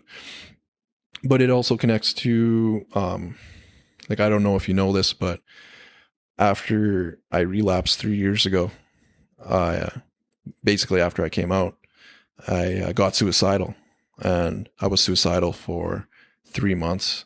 Wow. Yeah. And like, and one of the reasons why I was suicidal was because I didn't know I was gay. And when I finally understood I was gay, my thought process was like, well, how could I have done that to myself? Like, how could I have repressed it that strong that I wasn't even aware of it? Like, how could I have denied it so strong? Like, how could I have done that? Like, am I crazy? Yeah. Like, did I make myself crazy or something? Like, did I wreck my brain, or like, what? This doesn't make sense to me. Like, how could I have dated these people and not have consciously known? Yeah. You know, so like that was connected to, that's connected to me, like my unconsciousness of it, you know, like, and the power of the mind, the mind, 100%. It was astonishing to me. And that's why I became suicidal, because and the shame too. And I was like, oh my God, if I would have known, you know, like, I was like, when did I first know? Like, when did I first go in the closet? When did I repress it? When did I forget about it? I just plagued myself with all these questions about it, you know, and I can imagine. It wrecked me. Yeah. It wrecked me. Eats at you, hey? Well, I was like, I honestly thought I was crazy. It was what I thought. I was like, I'm crazy. Like, I'm crazy if I did this to myself. And then I felt bad for my body and my spirit. And I was like, oh my God, I abused myself, and I abused these people, and I was mean, and my anger. And I just felt so bad. And so I got suicidal. I was suicidal for 3 months. I was, you know, I was just like, I don't know if I can deal with this. And it wasn't so much about, I wasn't really that afraid of people knowing. I wasn't really afraid of what people were going to say. I wasn't really afraid of what my parents were going to say, or my friends, or the people in my hockey. I wasn't really so much afraid of that. What I was afraid of was myself. I was like, I can't believe that I did that to myself. Yeah. Like the power of the mind. Like, I was like, it just blew me away that I was like, I actually did that to myself. So that's what I mean. That's why I got suicidal, because I thought it was crazy. And this was 3 years ago. And it was Christmas, and I tried to take my own life. Wow. Yeah. And yeah, I just exploded. I completely exploded, because I just didn't think, I was like, I don't know. I thought I had to figure it all out today. Yeah. I was like, I need to figure this all out today. I need to answer all these questions. I need to know exactly when I knew. I need to know exactly how I did it. I need to know all these things. And it just overwhelmed me. And I exploded. I exploded one night. It was Christmas Eve, and I exploded. And I was gonna take my own life, and I ended up putting my arm through a window, and it cut my arm, and it cut my arteries. And luckily my mom and my brother were there, and they took me to the hospital. And at that point, like, only my mom and my brother and my dad knew that I was gay. And it again, I wasn't afraid of really about anyone was going to say. It just blew me away. You just had so much going through that. Yeah. So like, and I came out or whatever to them, and I was just like, I don't know how I can deal with this. I had that incident. I went to the hospital. and then I went to surgery, and then they stitched me up, and then I woke up, and then I don't know. I had this, I guess I would call it a spiritual awakening. I woke up from surgery, and I was like, you know what, Cody, you don't have to figure this out today.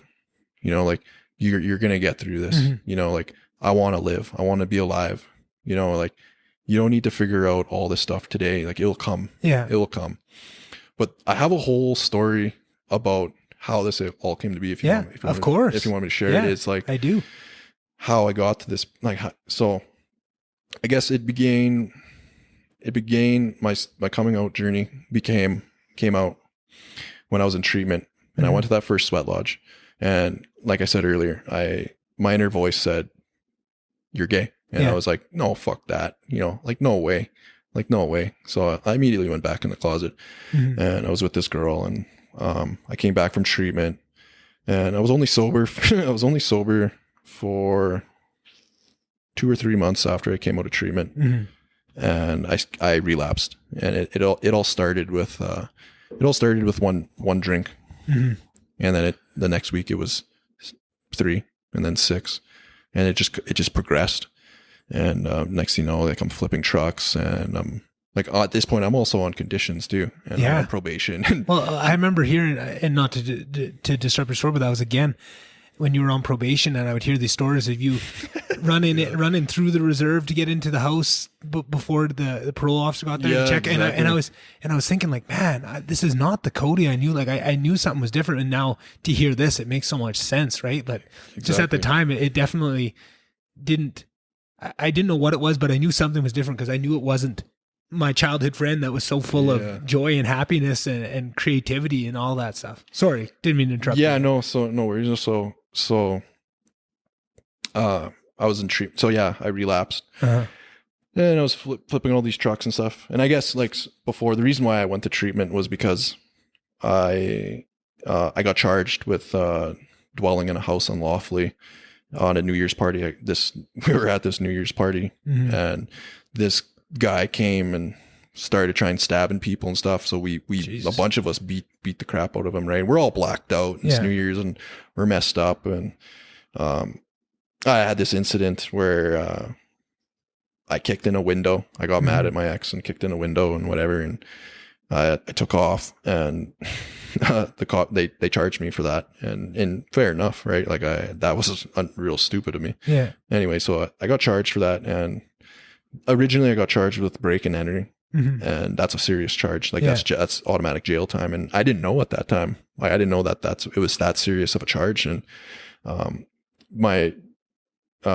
lawyered up, or no, originally I was going to go plead guilty, and one of my family members caught wind of that and were like, whoa, don't go plead guilty. Like, you know that you can go to jail for that. Yeah. So I was like, I got a lawyer. We lawyered up, and my lawyer happened to be a person who knew about recovery and stuff. And so he's like, hey, do you think you're an alcoholic? And I was like, no, not me. And he's like, and he like, okay, well, how about you answer this questionnaire? It's like basically like a questionnaire to see if you're an alcoholic or if you have an addiction problem. Yeah. And I went through it, and I answered all those questions, that like every single one I checked off. And I was like, it said like I was a severe alcoholic. I was like, holy shit. And I was like, well, he's like, okay, he's like, either you go to treatment or you're going to go to jail. And I was like, well, I'll go to treatment then. I'm like, obviously. And like, I'm not going to go to jail. So anyway, that's how I went to treatment. And so I was kind of forced. Like, I still didn't believe I had a problem. I figured I can quit anytime I want. Yeah.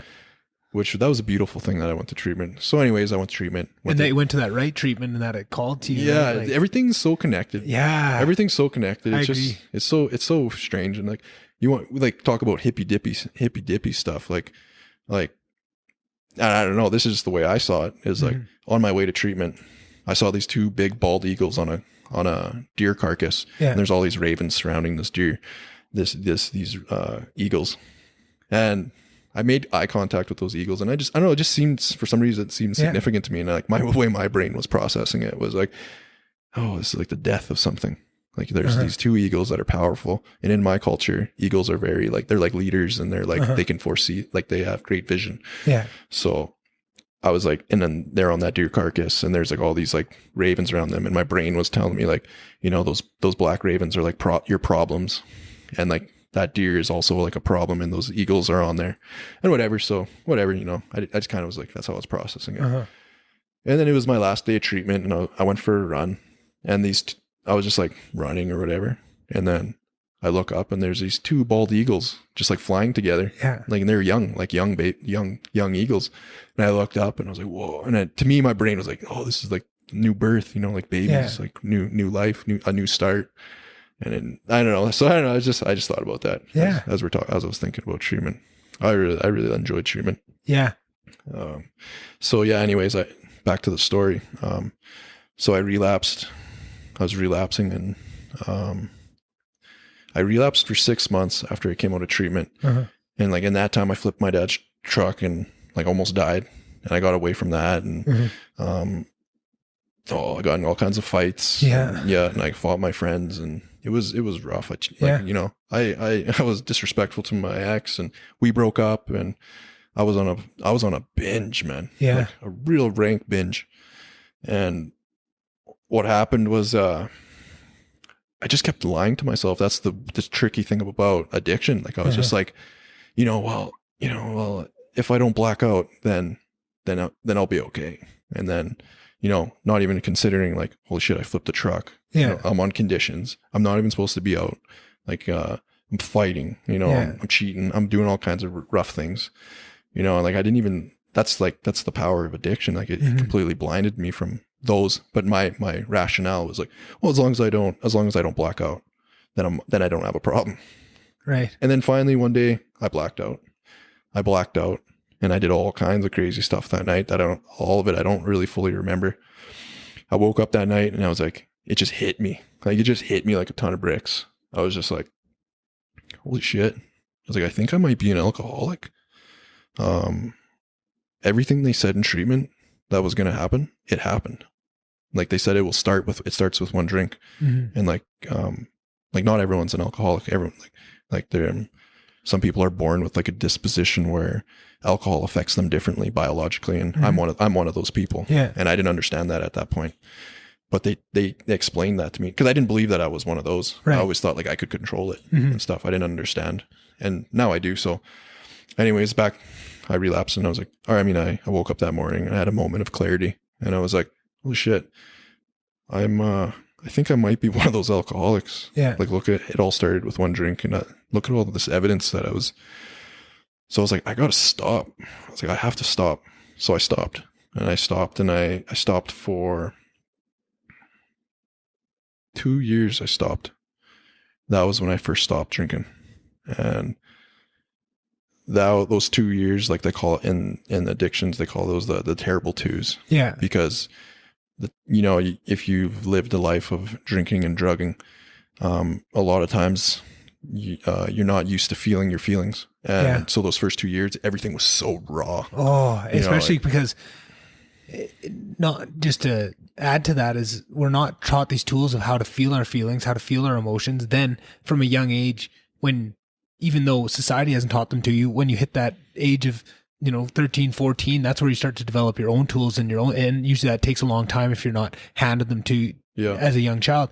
But then from a young age, those emotions are being covered by liquor and drugs, right? So you're how old at this point, and this is the first time that you're really feeling those. That's a lot to take in, right? Exactly. So those first 2 years were just oh man, roller coaster, emotional roller coaster. I bet. I'm surprised I even made it through those through those 2 years. Yeah. And so what happened was I broke up with that girl I was with in treatment. We broke up. Then I ended up with another girl and that didn't work. So we broke up. And then I ended up with one more. And that was the last girl that I was with. And what happened with her was it was weird. I was sober for 3 years and I was starting to get the hang of sobriety. Yeah. And I was in the program and I was like working some of the steps and I was like, I was getting healthier, I thought. And I was with this girl and I started getting real depressed and I started getting sick. It was weird. I couldn't eat breakfast in the morning. this is where it gets real weird for me. Yeah. It's like, so I'm getting depressed. I'm getting these headaches. Can't sleep properly. Then I start having these nightmares. And this is when I'm with this girl. And I'm like having these nightmares of this creature. Like it seemed like an evil being, man. You used to tell me about the same kind of dream, you and Corey. Yeah. Back in the day when you were younger too. Well, so I'd have this dream about this creature sitting in your room. Well, it was like a demon, a demon, bad spirit, whatever you want to call it. And it was in my dreams, right? And I'd dream about this thing, and it would like grab me, and it would like torture me, and this is weird, but it would like rape me and like molest me and torture me and throw me around, and it would just beat me up, and I could never, like, it was just too strong. It felt like it was too strong, and I started having that nightmare every single night. Every single night. It was this being. It was like she had like it was a girl. It was a woman in my mind, and it had a long whippy tongue, like red eyes and spiky back and long. And it was all grotesque. The way it moved was like all grotesque, like The Grudge, like how the Grudge moved. Yeah, it was like that. It would like come at me and like it would grab me by the tongue. Like its tongue was real long. It would grab me by the leg and like pull me into like a room and just start throwing me around. And so that dream started happening, and I was just tripping out, and I was like, what's wrong with me? I was like, why am I having these nightmares like every night? And I didn't even want to go to sleep. And then I started getting this cyst on my testicles. I got 3 of them actually. It was brutal. Like they were huge lumps, like the size of like M&Ms. Jesus. And like I thought for sure, I was like, I have cancer. Yeah. I was like, I'm gonna die. That's what every guy thinks. I was like, I'm gonna die. Yeah. Like I got cancer. So I went to the hospital, and they're like, oh no, they're just cysts. And I was like, well, why am I getting these cysts? And they're like, we don't know. It's just like some people just get them. And I was like, well, they're not cancerous. And they're like, no, not right now. And I was like, well, that fucking scared me even more. I was like, so I have cysts on my nuts. I have a third nut. I have a third nut. Yeah. And I'm having these nightmares, and I can't eat food, and I'm depressed. Yeah. And I'm with this girl, and I'm sober for 3 years, and I have a job. I'm in school, and like life seems to be going good. Everything's good. And then I was like, so I was with this girl, and I was like, what? And then finally just like, I was sitting there with her, and I was like, I don't understand what's going on with me. I was like, I'm depressed, and I'm sick, and I have cysts on my nuts, and I have no idea why. And I'm eating properly, and I'm like meditating, and I'm exercising, and I'm praying. I'm doing everything right. Yeah. I don't understand what's going on to me. And then it all started with one gay dream. I had a gay dream. Yeah. And I woke up we were at a marathon, and I woke up that morning, and I was like, it all hit me at once. And I was like, holy shit. I was like, I'm gay. I was like, that's what's going on with me. That's why I'm sick. I was like, that's why I'm unhappy. Yeah. And then it's like, that must be why I'm having these dreams. I was like, holy shit, I'm gay. And I didn't tell her right away, because I was like, I had the process. I was like, it was a dream. So it was like, does that mean it's true or whatever? And I was having these migraines, and I was like, she's like, what's wrong? And I was like, oh, I'm just not feeling good. Like, just had a weird dream last night. So she took me home. We went back to Slave Lake, and then I was just thinking about it. And then I said it again to myself. I was like, am I gay? And I was like, yeah, I am. And I don't know. I just felt it in my whole being, right? Like that was my truth. Yeah.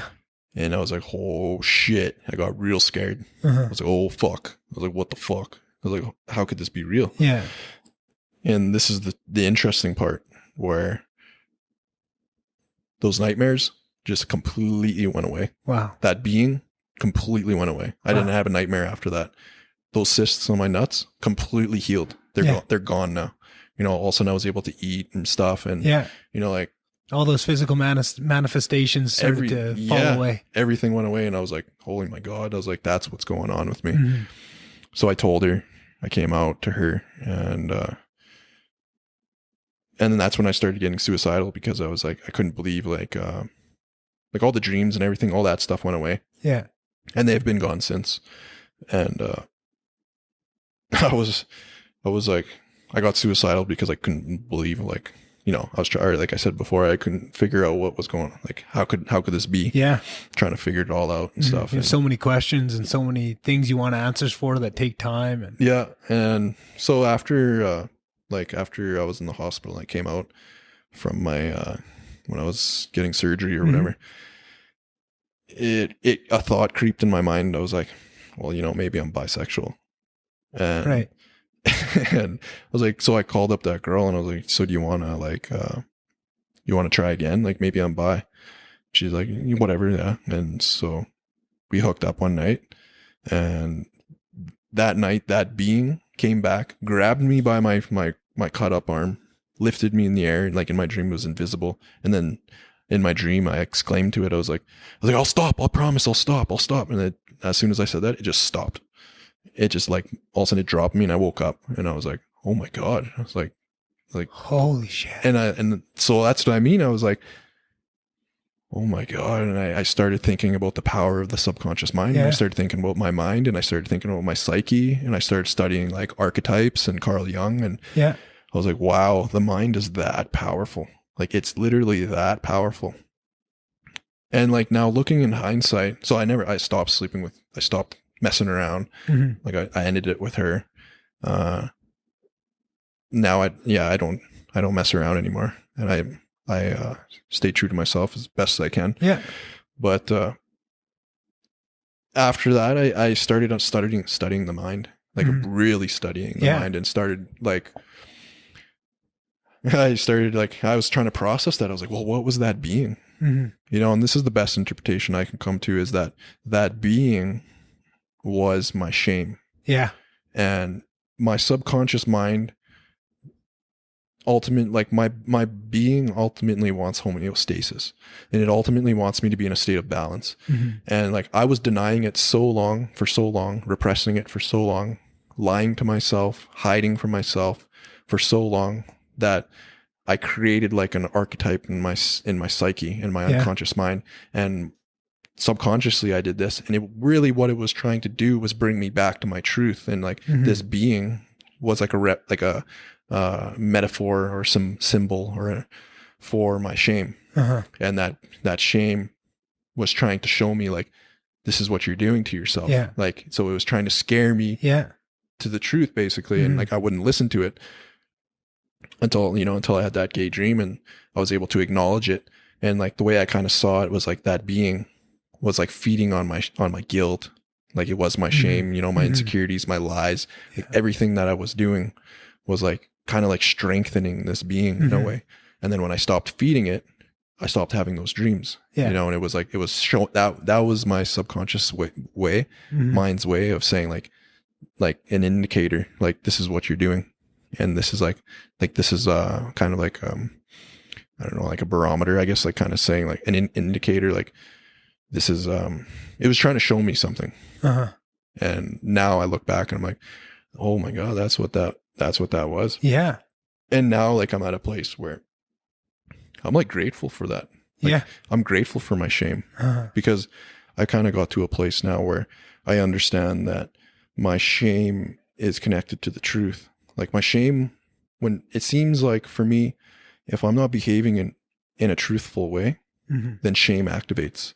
And shame is connected to the truth. So it's like, if I'm not being truthful about something, or I'm behaving in a way that goes against my values or who I am, then shame activates. And if I feel the shame and I embrace the shame, and I be like, okay, this is shame. And I'm like, so why? I ask myself the question, well, why am I feeling shame? And then shame will tell me, well, because you're not being truthful here. Like, you did something that was shameful. Like, you don't believe in that. Like, for me, sleeping with women, it creates shame in me. Because you weren't being true to yourself. Because I'm not being true. Right. Yeah. So that's that energy, that shame energy. And so, and that's why I see my shame as actually my friend, because it's connected to the truth. It's actually my ally. I didn't understand that. Like, there's healthy, I think there's healthy shame, and that's healthy shame. And then there's toxic shame. And the toxic shame is like where you shame yourself for things that are like unreasonable things, like the toxic shame that I experienced in my life would have been like people saying like, oh, you fag, or, you quit, suck it up, be a man, or don't be a pussy. Like, that is like external shame. Yeah. They're shaming me, and they're shaming my feelings or whatever, shaming my being, or, you know, even if they weren't saying it to me, they're saying it to someone else, but I was absorbing it. Yeah. You know, because I was taking it personally. Yeah. That whole business of taking it personally. And, you know, that's like that toxic shame. Like that toxic shame is like, is that, it's not like that. It's a healthy shame. It's not like a true, it's like you can shame yourself, but there's also that healthy shame that is showing you like this, what you're doing isn't truthful to you, to who you are. Yeah. And I think that's probably something that you found a lot when you started delving into the brain, into the mind and how it works, because that was something that I never really understood. Shame is one of those things that used to not be in our culture as much. It used to be a tool that was used very judiciously when needed. But over the last 100 or so years, shame has popped up in so many places, right? You already talked about a few. You said you used to feel shame for being an Indian, right? Yeah. And that's another shame that goes on top that allows it. And it feels bad because it doesn't, everybody has an inner truth, right? Whether they know it or not, whether how in touch with it or not they are. And I think things like meditation bring you, and traditional practices, whatever it is that calms you and brings you closer to that truth, everybody has it, right? It's just how much they understand about their own truth is varying with different people. But there's difference between embarrassment and shame too, because embarrassment is about something that you did, and shame is about something that you are, right? So when people, and around sex, a lot of times there's a lot of shame in our culture surrounding sex, and that makes people feel like I'm a bad person, especially females too, right? Like we came up and sexuality around men was not very widely delved into, but for women growing up too, there's a ton of shame surrounding it, and it sends mixed signals because it's an enjoyable act that is met with shame, and shame is teaching you that I'm doing something morally wrong that's wrong with me. Yeah. Right. And I think that's where you're onto something. They're talking about shame because it is something about yourself and who you are, but you have shame that can help when it actually rings true with you not living your real truth. Yeah. And that honesty, and times where it's somebody shaming you about something that there shouldn't be shame for, right? Like people shaming you for being gay or Indian, either way. Yeah. There's no actual negativity. That's not an actual bad thing. To your inner truth, it doesn't ring true, because to you, that in your inner truth, neither of those are bad things, right? They're not true to me. Yeah. Yeah, exactly. To you, that's not something that should be shameful. Yeah. So that shame comes in as how you called it, just a toxic shame, where something brought shame myself, right? Brought shame on yourself because it doesn't fall into that truth, right? But that's personally. Like if I took it personally, then that's how like I would shame myself too. Like nowadays, like someone can call me a fag, or someone can call me an Indian, dirty Indian, and like it doesn't hurt me anymore because like I'm not accepting it. Like I'm not taking it personally. I'm like, well, I don't believe that. Like I don't accept it. You have something bigger. Like I'm not going to shame I'm not going to accept your shame. And a lot of times I'll be like, so what's going on with you? Are you okay? Are you okay? Like Same with me. What's going on? And that used to be all the time, right? Like I was always joking around. I talked to Damon about this, but my weight was always something it's very much the same way, right? And I could joke around, rib and bar and going back and forth, and someone would say something about my weight, and instantly I was upset. You're like, oh, yeah. And I'd get angry, and I would retaliate too. And I think one of the worst things was I was always quite intelligent, and I could say some really mean things to people. You could cut deep. Yeah. I could cut deep. And that was, but so much of the time it was just me reacting when it was so uncalled for. They thought they were just joking around with those things. But that was exactly it. When I eventually got to the point where I could forgive myself for all the trauma surrounding it and become in touch with that. Now when somebody says that, I not all the time, again, I'm working on it in the right situation. If you catch me on the right day, maybe I haven't meditated, maybe I haven't worked out. I might react in that way. Yeah. But now a lot of the time I can get to that place of, oh, they're just looking for a vector to hurt me. What's going on with them, right? With them, yeah. But I could never, like I'm saying that I'm not always in that point at this point. I go back and forth. Sometimes I'm in the right mindset to act appropriately. Sometimes I'm not. But it used to be, before I started doing that work, I would never act appropriately. I would react with anger, and as if somebody hurt me like that, I would retaliate in as hurtful, I'm pushing that red button, both keys in, we're sending the nukes out, right? The most thing I can say to hurt you right now is what's going to come out.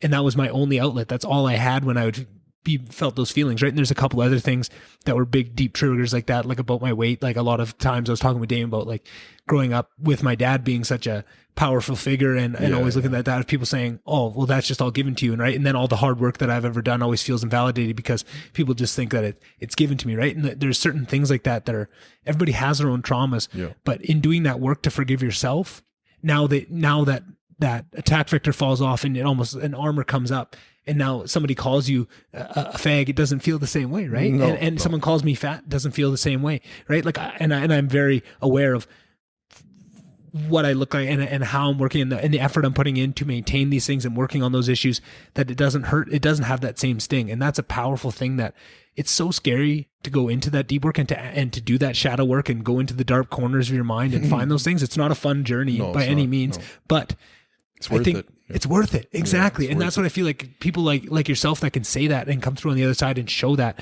because it's a lot to ask somebody to go through that journey on faith that there'll be positive outcomes at the end of it. Right. Yeah. It's a lot to ask of somebody, but when you can show tangible uses that come out of it, of doing that work, of of the change that you can show in person and in your actions, it really helps bring those people along to you, right? Instead of having to pull back and drag those people along on this path with you, they're jogging to catch up and say, "Holy shit, this looks like it's actually working for you," right? And they exactly, want to be on board with it, right? Yeah, lead by attraction, not by promotion. Yeah, right? Like, exactly. Lead by example, and if I have say a calmness or a peacefulness or an acceptance of myself, and maybe they might see like, oh, like I want that too. Yeah. And like, well, what's he doing? Or like, what can I do? What can I do to get there? Yeah. And like, yeah, exactly. Yeah. It's like, you were saying too. Yeah. And like, I think, if we do like, there's instances too for myself where, my old ugly behaviors would return, and my defects of character would activate. And before I would shame myself I would shame myself about it and be like, fuck, you know better. Yeah. You should know better. Like, you did the work. But I'm at a place where I'm like, I have a lot more compassion about myself, and I'm like, I'm not a perfect person, and I'm never going to be a perfect person, but I'm progressing, and I'm getting better, and I'm a million miles from the person who I was. Like, I was fucked, and now I'm not that fucked anymore. Yeah. And I understand that now. Like, I understand that, not every day I'm going to feel really good. And not every day is going to be a breeze. Yeah. There's going to be tough days, and, and I have to have compassion for myself. If I make a mistake or say something or act out of anger, or I do attack someone, or I'm passive aggressive, or, I'm full of myself, like I get instances like that. I'm a work in progress, and I'll be a work in progress for the rest of my life. And I can accept that now, where, talk about 6 years ago, I thought I was a saint. Yeah, exactly. I honestly thought I was like, it's all you guys. Yeah. Like, I'm perfect. Like, I'm good. Like, you guys, everyone else is messed up. Not me, man. I couldn't even get to a place like, is it me? Like, what? Like, I never asked myself, like, when I was first starting to drink, I hung out with a group of friends, and they stopped inviting me to parties.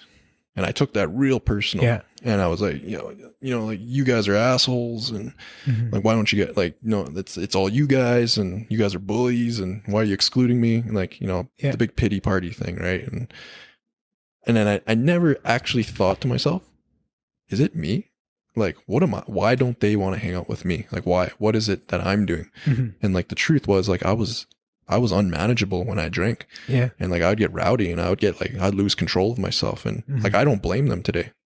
Like they were looking out for themselves. And, like, if someone's being unhealthy, you got to remove yourself from them if you don't want chaos in your life. And today I have forgiveness for them, and I don't have resentment towards them as much. No, I don't have resentment towards them anymore, because I understand now that, like, it was me, I can take ownership and accountability that I was out of control. Right. So. And also on top of that too, because that's something I've heard from lots of people that have gone through a sober journey, is the first couple steps of that, there's a lot of hurt that comes from the people around you, but from lots of people that are a little bit further down the road, a lot of that too is them not understanding how to support you on that journey, because that's a scary time too, is you don't want to piss a guy off by not offering that beer, but you don't want to piss a guy off by offering that beer. What if things go to hand and they're the reason that they make somebody slip up, right? Like there's so much more that goes to it too, more than just wanting to or not wanting to be around them too. And also when somebody goes on a journey like that too, it opens up some questions in people's mind that they don't want to be asking at that time, or they're not ready to be asking, right? Maybe there's some people that think, well, maybe I have a problem too, but I'm not there yet. I can't establish that in myself, right? And if I'm around somebody that's showing what I think I might need to do eventually, that's a scary prospect, right? Like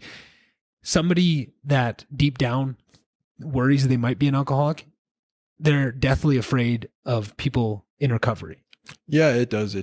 Right? It does. But that's for, like, I was thinking too, it's not everyone has a problem with alcohol or drugs. No. Like, everyone, say like people who still drink and, use drugs. There's not everybody has a problem with it the way I had a problem with it. Right. And that was one of the things I learned in recovery, was that, like, because at first I would judge people who were still drinking and drugging, and I would be like, well, they're all unhealthy and they're all like escaping their problems and they're all fucked up and whatever. And that's actually not true. Like, I understand that, like, no, like not everyone has a problem the way I had a problem. Like, there are people who can have a couple drinks and stop.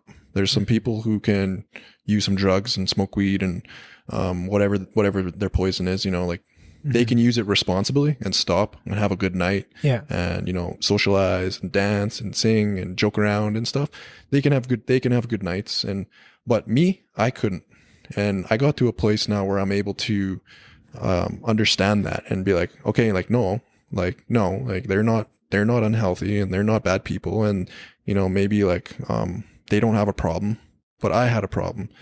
And how I figured that out was like, because of all the research I did, but how I noticed, I was like, well, what the difference is like when I drink and when I use drugs, it's a completely different outcome compared to them. Like they don't break out into fights. They don't, they're not put themselves in danger, getting arrested, flipping trucks, doing like all these different things. Like some of them are, right? Yeah. But I mean, for the majority of the people that I partied with, not a lot of them didn't do any of those things.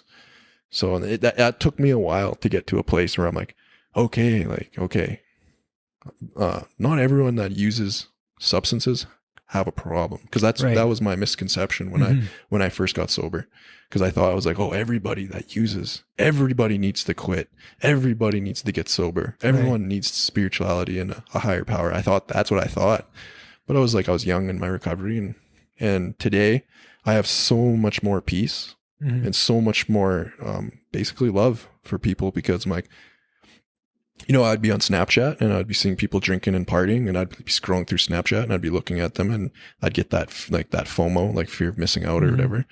And I'd be like, I would be judging the shit out of them. I was like, you're a loser. You're dumb. You don't know anything. Yeah. And that doesn't feel good. Yeah. That's what it's just negativity, right? And again, through working or through personal self-development and meditation and prayer and getting to know myself, I was like, oh, I'm judging all these people. Like, this doesn't feel good. And I'm just judging them because I want to make myself feel better. I was like, and this isn't fair. That's not fair. And this isn't doing me any good. And it doesn't hurt them by me judging them either. Like, what am I doing? So it's accomplishing nothing. But again, I mentioned it already, but I think that's a step. I honestly feel like that is a step along the journey too, is to get it to a point where you understand it enough, and then the natural next inclination is to judge others that aren't there yet, and then the next step after that is to have the forgiveness and the compassion to realize the error of those ways, like you just described beautifully, right? That's exactly what people go through. And that's, I think, another important message, is to tell people that when you go along this journey, that's probably something you're going to go through, and maybe hearing it from you or me helps them speed through that little patch of the journey too, because I think another piece of that too is something that you had mentioned with blaming yourself when you find that you slip up, right? Like, I'll just use myself for example. Somebody says something about my weight, I react, and I would get mad at myself because I know better. But there was a big difference between understanding it, knowing better, and then the actual piece of forgiveness when right? Like, I find I get so much peace when I can find a big piece of myself and where that comes from in my childhood, and really put the piece together. Oh, that all makes sense, because that's my biggest way for forgiveness is once I really understand it. And there's a lot of times where you see you see it and you can acknowledge it, but experientially you haven't felt it yet. Yeah. Right. And there's such a big difference between intellectually knowing something and experientially feeling it. I was just going to say that too. Oh, it's so amazing. And that's something that I've mentioned on a couple podcasts, but very much like you, I'm very interested in the brain and the mind. And one of the biggest places I found that is Lex Friedman's podcast, because he's an AI developer, and in trying to develop artificial intelligence, what they're trying to do is recreate the mind, but people don't understand what the mind is. So a huge piece of consciousness is figuring out what in their view consciousness is. And there was a guy on that was talking about neural nets and trying to train them. And he was saying, like, you can feed information into a computer. Like we have intelligences that are to a certain level where you just feed them all of the internet. And it can spit out some pretty amazing things, but experientially, they don't have that knowledge of ways. You can't get a computer to tell a story, right? The example he used here, I'll use it with you, and I've said it for people that have heard this before. I apologize, but just envision a person, or if there's a person hammering a nail into their roof, which way is the nail, horizontal or vertical? Vertical. Okay, so now, how did you come up with that answer? I visualized it. You visualized it, right? So you put yourself, probably somebody on a step stool, getting up there and hammering it in. You look at it, it's vertical, right? That is something that the human mind can do that they can't get computers to do. They can't get them to just come up on the fly with a story surrounding that visually and experientially of something that you've seen and you understand it, and you can just take that, and now instead you don't have to do any calculations to figure out horizontal. All you need to do is just put yourself in that situation in your mind's eye and you can see it. And that's the big struggle, right? That's the difference between just taking a supercomputer and fitting it with information that gets you maybe 80% of the way, but there's still that weird 20% that is just the magic of the mind and consciousness that they can't really understand, and how much that comes into effect with everything people know. Like, there's so much difference between intellectually knowing something and experientially feeling something. Yeah, even if it's the exact same thing, your outcomes and how much you're going to remember that, how much you're going to take it forward into your life is so much about it too. Like, you can read books and books on the mind and meditation until you really dive into those things and do that work yourself. You don't understand it, right? And I think that's another piece that I get frustrated with sometimes, is because you want people to understand it, and you'll say, well, listen to this podcast. You've got to have this information. They listen to it because it didn't connect with them enough for them to put themselves into that shoes, so that information didn't take root like it needs to, right? Yep. And I think that's what's been really special for me with a couple people that have told me just lately, like, oh, I've become really hooked on I listened to your podcast, I got hooked on other ones, right? Because that's what I want people to do, and find those. And they're saying, like, man, I'm learning so much from these other people too, because when you want to learn it and it's something you found and doing it for yourself and you're enjoying learning, I feel like people get so turned off from new knowledge because of how terrible on average school is for everybody.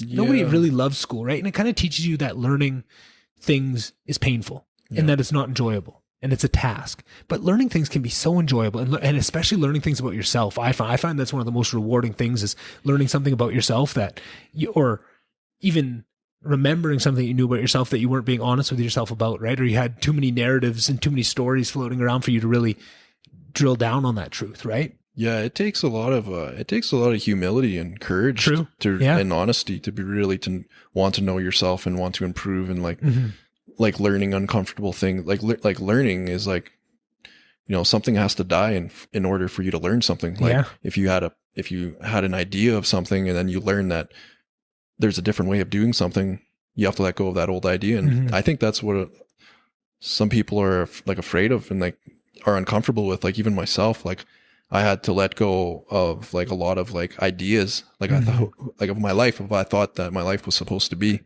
I had to let those go and learn a new way. And I was afraid of that. And I think not everybody, like I don't think I think everybody can, but I don't know if everyone has the capacity to, like, or even wants to. Like, there's alpha, like in the animal kingdom, there's like alpha males, like, there's the alpha wolf, and then there's like the sick ones and the small ones. And like in human nature, it's like not everybody's built the same. Like everyone has different capacities, like everyone has different personalities. Like not everybody's interested in ideas. Like it seems like you are, and it seems like I am. And we all have different wiring, like different wiring. And like, that's one of the things. I took a personality test, the Big Five trait model. Mm-hmm. And like, I scored like extremely high in open-mindedness and like intellect, like interested in ideas and stuff. And not everybody is. And like, you know, some people, it just doesn't float their boat. It doesn't, they're just not interested in ideas. They're not interested in, they like the way their routine is, or they like certain things, and it's fine. And like, we were talking earlier about anxiety and how there's different forms of anxiety, and like in that Big Five trait model, you know, there's openness, conscientiousness, agreeableness, neuroticism, and extroversion. Yeah. And yeah, some people are just naturally more neurotic. They have more anxiety than than the other person by nature, not by nurture. So, yeah, I think not everybody is built to do the deep work, to go along the path. I think everyone can, but I don't know if everyone, you know, not everyone's a LeBron James. Yeah. You know, not everyone's it's not innate in people. And I think it manifests itself. I think it's one of those things where you can go your whole life without doing it, but I think culture's new, right? Like the sweat lodge is it's going to force you to your demons, right? Well, maybe not. I don't know. I don't know. I guess I've never done it. I shouldn't say that. I don't know about force. It's kind of like the sweat lodge. How I see it is like, it's like same thing with a psychologist. Like you go see a psychologist, or it all depends on the person, on the individual, and the set and setting, and where they are at that point, for sure. I maybe misspoke on that, and maybe I'll use a different example. So South America, the ayahuasca culture, and even further back than that, in ancient Greece, the Eleusinian mysteries, and these kind of maybe a poor example because it uses psychedelics, but psychedelics are a way in many ways, a way to bypass a lot of that work and bring a lot of the realizations forth, and then you have the realizations and you're forced to do the work afterward to sort them out, right? Yeah. But what I'm saying, it seems like there's so many cultures that have aspects to them that not force, but help guide people to that work, like, and show them value in it. Like facilitate, maybe. Yeah. Or to be of a catalyst. Yeah, exactly. Because I don't like, maybe. Yeah, it's catalyst just to, and everyone that goes through that journey, whether it's that or whether it's a sweat lodge, everyone's going to take something different out of it. But to whatever level you are to open-minded to new ideas, it allows it, right? And I think we shy away. And I just want to touch back on one thing that you said, was everyone's different with how much they want to do. And I think what happens is, everybody has a certain amount of stories that are told to them and that are created around who they are. A lot of that comes from the people around you, the culture around you, and then just the zeitgeist of humanity at that time, right? There's all these different levels of it. But all those stories that are told about yourself, at a very deep level, your inner truth bucks back against those, right? If you take on society stories for yourself as your manifold of how you walk through life, which I think is the default for people, I think those manifolds are built to keep you from doing that work, right? They want the comfortability, they want the pity party, right? You see so many of these things around are designed for, if you don't want to do the work to create your own story that is exactly in line with your inner truth and exactly what you value and devalue, right? It's almost if you don't stand for something, you'll kneel for anything, or whatever that saying is. It's very similar to that in my mind. I think it's a scary idea to try and put all those stories aside, question everything, and just go back to what rings true with you and take bits and pieces of, instead of taking everything wholesale, what's given to you, take the pieces that are honest to you, right? You know, we talked about some of the negative aspects of growing up in Slave Lake, surrounding some of the racism and the sexuality stuff. But there was also some things that I'm very proud of. When I went to university and saw how I was brought up to treat women versus how some people that weren't brought up in the small town nature, and just in saying hi and waving and being there for somebody. If you see someone struggling with something, you're going to go help them, right? There's so many strong pieces too, but you need to be able to do the work. And I feel like that's another pitfall you can fall into, is just to think that all the narratives are all bad. And to go that way, it's always somewhere in the middle, right? You have to take what is good from them and build up your own story without and say fuck everybody else. What I don't care what society thinks about this. I don't care what you know, my friends or then I need new friends if they can't come on board and be who I am. But it's such a scary thing to do and also you can't blame people for it, because all of these stories that are getting applied to them are all designed for you to just hold on to that story like a safety blanket of nothing's my fault. Everything happens to me. I have no personal agency in this. Right. And you see victim mindset, you see it all over. But how do you blame people when that is what's pumped out on all social media and all news sites, right? That's what they're trying to force people to do. And that's the stories they're handing out like after an emergency. That's those silver blankets everyone's carrying. It's just these things that aren't good for them. They're weighted. Like it looks like this nice thin blanket, but then you put it on, it's lead and it holds you down and doesn't allow you to find these, that quilt of exactly who you are, of like your culture. One piece is a culture, one piece is like your friends. That's what you should be building. But when you just take society's lead jacket of what you're supposed to be, and nothing's your fault, it's all just done to you, it stops you from asking those questions. I feel like that's another big piece of it, is just more and more you have to rage against that machine to just get enough room to feel your own things and to write your own stories. Exactly. I think that's part of what growing up is, Yeah. Like to actually grow up as a person. And there's different phases to it. Like there's like the childhood phase, the youth phase, the middle age phase, and the elder phase. Yeah. And like, you can go through any of those phases at any age. At any age, it's not. You could be in the child phase at 72. Right? Exactly, man. Yeah. But I was just, I was thinking about a couple things after you're talking. And one of them was, one of the ways that I was taught how it was in the old days with my culture and my peoples were that when you were a kid, the elders would look at you and they would kind of observe you. And when you were a baby, and they would say, oh, this person has these characteristics. Yeah. So they would nurture you in that way, or you would go on a vision quest and you would find your own truth. And then the tribe would allow you to, like, say, if you're an artist, if you just were interested in being an artist, they would nurture you as an artist. Like, and you would figure that out when you were like 12 or something, like when you'd go on a vision quest and you're hitting puberty or whatever. So then they would nurture you into that. Or if you were a kid and if you had a natural proclivity for like hunting or you were tough, storytelling, you were tough or plant whatever. medicine, whatever it exactly. Was. And they would nurture you into your role. I was just thinking about that. I think that's what I was told anyways by some elders there, telling me that, if you were a baby, they would have been able to recognize kind of how you were, and they wouldn't force you into a way. Like they wouldn't force, like, you have to be this. Yeah. You have to fulfill this role. That's how I understood it. They would mold to everyone's individual strengths instead of forcing everyone into this cookie cutter. And if you want to go outside this, you're going to have to do it all on your own and strive off on your own. Right. Yeah.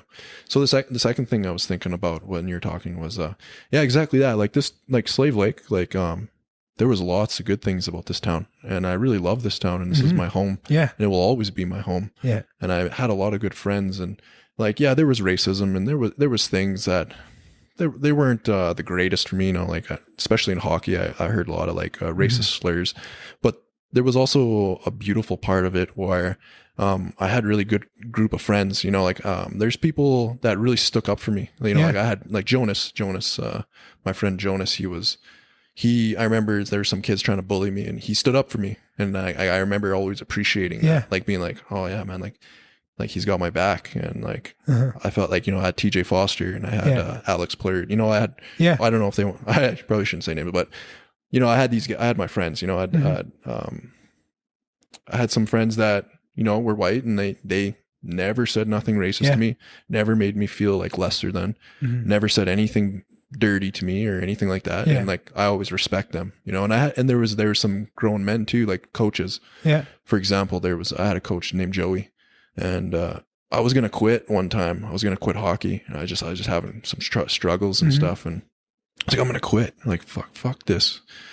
And Joey pulled me aside, and he gave me some words of wisdom, and he really supported me. He's like, so what's going on? And I was like, I told him, I was like, holy shit, this guy cares. And so I told him what was going on, and he told me, he was like, he's like, Cody, please don't quit.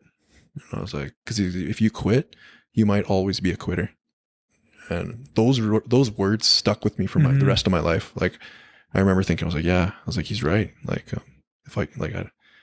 No, I can't quit. And he was looking out for me, and I had another coach too. I was going to quit when I was in Shavers because I just was uncomfortable with hockey and just uncomfortable. And he pulled me aside too. And same kind of deal. He said, you have to have confidence and stuff, and like, don't quit and do your best. And you got this, and you're going to get better. And he said all these things, right? He said these things to me. And,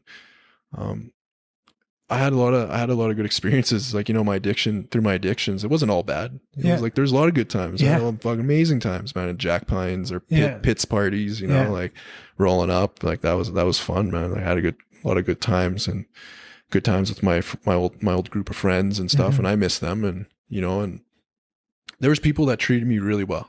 Yeah. There was people that treated me really well, but they're like, anywhere you go, there's a light side to life and there's a dark side to life. And, I'm not going to deny the dark side, and I'm not going to say there was no light side. There was a lot of people that really had my back, and, I had a lot of good experiences. So I was thinking about that, and that actually leads me to another thing about like, affirmations, and like the mindset, like in visual that you're talking about this, the AI with, what was that guy's name? Lex Friedman. Yeah. I'll have to check that out. I was thinking about that whole visualization thing. Like, that's the trippy thing about the mind. And I realized about the mind, and it's something that I regularly do, is, I do visualization exercises, because one of the things I realized when I was suicidal was that I would tell myself something, like, I don't want to be here. Like, I can't do this. I'm afraid, like, it's never going to get better. People are going to be better without me. No one's going to miss me. I was saying those things to myself, and those are like negative affirmations. Those are like, I was affirming things to myself, right? And those thoughts and those words made me feel a certain way. They produced like a shame or a guilt or insecurity or fear. And it's just a self-fulfilling prophecy from there when you're saying those negative things. And I would visualize it too, right? Like, I was seeing it. And like, I believe that, like, when I visualize things in as much detail as I can, and if I can feel those emotions, it's like I create a magnet in the external world, and I'm creating another magnet in my mind, and it's like pulling me towards that reality. And that's what happened with the suicide thing. Like, eventually I manifested it by thinking about it every day and telling myself something every day.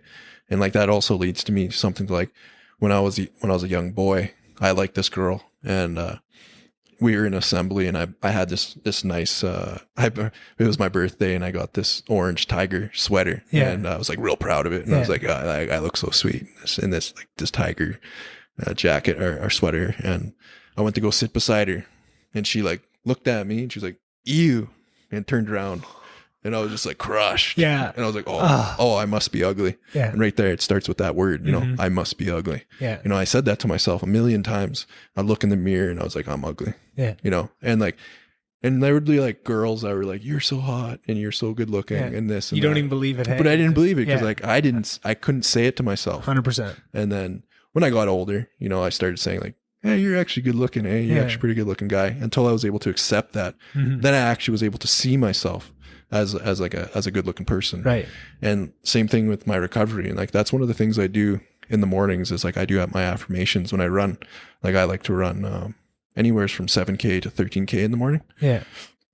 And I say my affirmations as I'm running. Like, I'll say them to myself. Yeah. And like, I have a whole list of affirmations that I say, because I realize that these affirmations make me feel a certain way. And like, when after I got out of my, my suicide, like my whole narrative changed. Like, the story that I was telling myself changed, instead of saying like, I'm never going to figure this out. After I woke up from surgery, I said to myself, you know what, you're going to figure this out. And that created a completely different emotional response. It created a completely different visual, image in my mind, like a visualization. Like, I saw myself healthy, and I saw myself sober, and I saw myself happy, and I saw myself calm, and I saw myself really where I am now today, where I'm sitting here, sitting across from you. Yeah. Like, I saw myself, in a way better place. And when I was able to see myself in a better place, I was able to get to that place. Yeah. You're able to start walking towards it, moving towards it. And so that I started understanding that, I was like, oh wow. So how I visualize things, if I'm aiming for something, then I can get there, but I have to have an aim, and I have to be aware of what I'm aiming at. And that's kind of like, when I first ran my first marathon, I didn't just all of a sudden, just run a marathon. Yeah. I saw myself and I was like, okay, I'll start off with 5K, and then I was like, okay, and I started saying like, okay, you can do 10K. And there's the affirmation again. I was like, you can do 10K, you can do 10K. I kept saying, I kept repeating that. Eventually I was able to do 10K, and then eventually I was able to do 20K and then 30K. And then I did the 43K, and that's like, I started seeing like the progress and how discipline's a part of it. And like how it all starts with the word. And, like I started reading the Bible too, and that's a pretty trippy book. And like they talk about the power of the word. And so I'm starting to get an understanding of like the word visualization and the power of affirmation and prayer. Like I pray, and it's just another way of affirming something. Like we're always saying something to ourselves. We're always talking. We're always imagining things, either it's the present or the past, or like how present are we right now in this moment? Like, I do visualization exercises like that. I try to hear 5 sounds or see different colors or 5 different things I could see or smell. Like I trained myself to breathe through my nose when I run. Yeah. And like I'm a nose breather now. Me too. And that was a hard change. It is. Yeah. It's when it takes some time. Like I have like a deviated septum when I broke my nose when I was playing hockey. And so like that took some while to but anyways, and so all these changes, like it started with me visualizing them, seeing them, having goals, setting them, taking action. And like you said, it's one thing to intellectually know something, have things in your mind, to know things, but to actually put them in action. Like, cause I was like, I need to read another book. I need to listen to another podcast. I need more information before I can take action. And I'm like, then I got to a place where I'm like, I have enough information now. Yeah. Now it's time to implement. Yeah. It's time to take action. And it's time to do the things and have the discipline. And, and now my life, I've got my life structured in such a way that, I can listen to my intuition and my conscience. Whereas before I was kind of disconnected from it. And, that's one of the affirmations I say, I always trust and follow my intuition. Like I say these things to myself a lot throughout the day. And I believe those are like programs in my subconscious mind, because it's just automatic. Like they just pop up. Yeah. Like if I start getting scared, like even before I come to this the podcast, like I had some fear, right? I had some nervousness, and I had some like, well, what am I going to talk about? What am I going to say? And my affirmation popped up just automatically. Like, how to fear and how to keep moving. Yeah. That popped up and I was like, yeah, I do. I was like, I can move through this fear and I can go through this and I can do this. So this is something that's out of my comfort zone. Like I'm more of an introvert by nature, I believe. Like I'm more reserved and a little like, I don't speak too much. If I get to know a person, I'll speak lots, but, that affirmation popped up and it's kind of like a directive or like a command or, and it reminds me. It's like a text message. Like it's like I've programmed my brain to do certain things when I need it, but I have to reinforce them too. Yeah. You have to put the work in or it's never going to be there. Or it can like, just like anybody forgets something, you forget something over time. And like, if you're not consistent with it, you don't build it as a habit or a discipline, then it starts to kind of go away. Like it kind of disappears. But the beautiful thing I find with myself is that there's also like muscle memory. Yeah. Like if you stop, if you get real big and you work out and you're strong and stuff, you built in those nucleides in your muscle cells. And then you say you stop working out for a little bit, and then you start working out again and you build it back real quick. Yeah. Because you have that muscle memory. And I was like, that's kind of how I see the mind. There's like neural pathways and there's synapses and there's ways of thinking that have built into me. Yeah. And if I do start slacking a little bit, I can return to it quicker than before when I had to build them in. Yeah. Like it took a lot of work to build them in. And now I'm at a place where I'm maintaining what I built and I'm still further growing.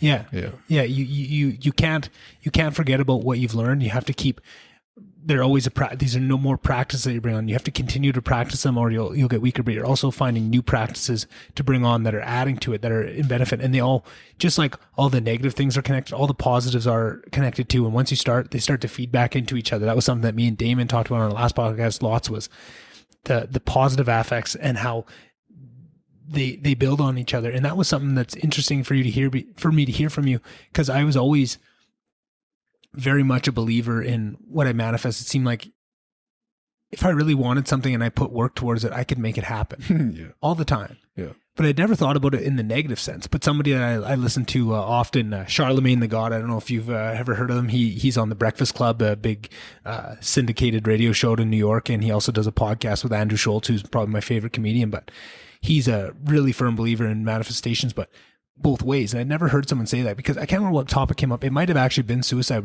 I don't try and keep that in my mind. He said, I feel like my ego is so powerful and my mind is so powerful that I can manifest anything, that I don't want to keep those negative thoughts because I feel like I'll manifest them. And I'd never thought of it that way. I'd always thought of it on the positive front, but never of the negative things that you're manifesting. If you have the power to bring things into reality, it cuts both ways, and you have to be careful, even more so on what your mental diet is, right? Exactly.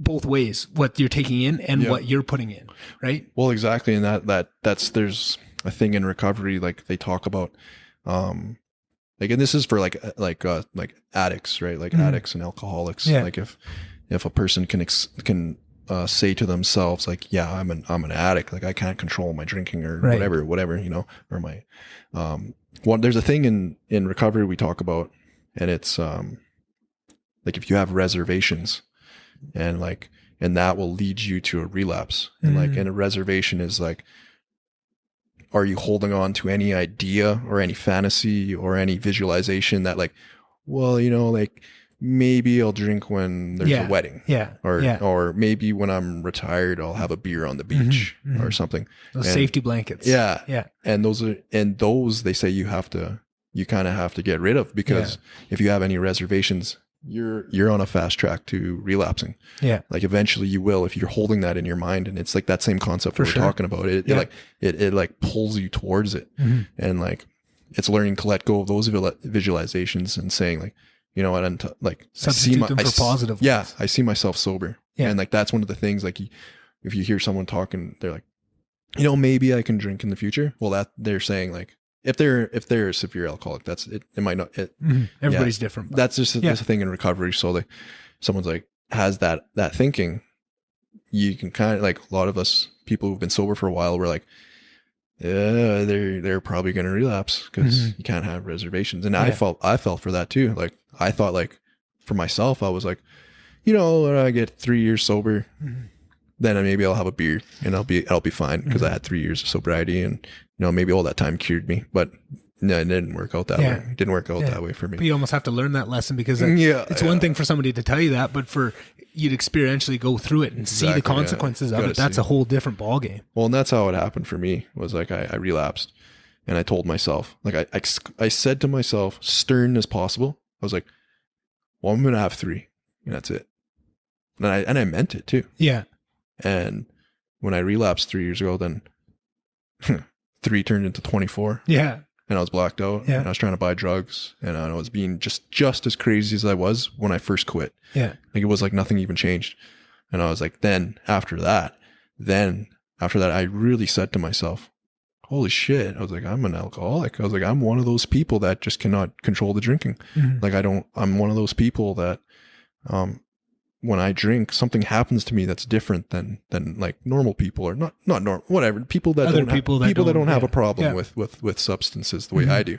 You know, you could put me, like, say, for example, like say you and me can go out and you can have a 3 beer and stop. Yeah. Well, I couldn't. And that I accepted that. Like that's a part of my makeup, my biology. Like addiction is a disease, and it's not like some people think like, oh, well, how come he doesn't just quit? It's just as simple as quitting. It's like, well, I tried. I really tried. I did my best, and it's not that simple. I've come to a place now. We could do a whole other podcast on addictions, but for me, I have the disease of addiction, and it affects me differently than someone that doesn't have it. It's like someone who has diabetes or something. You know, like their body doesn't produce insulin, and they need to take their medicine and stuff.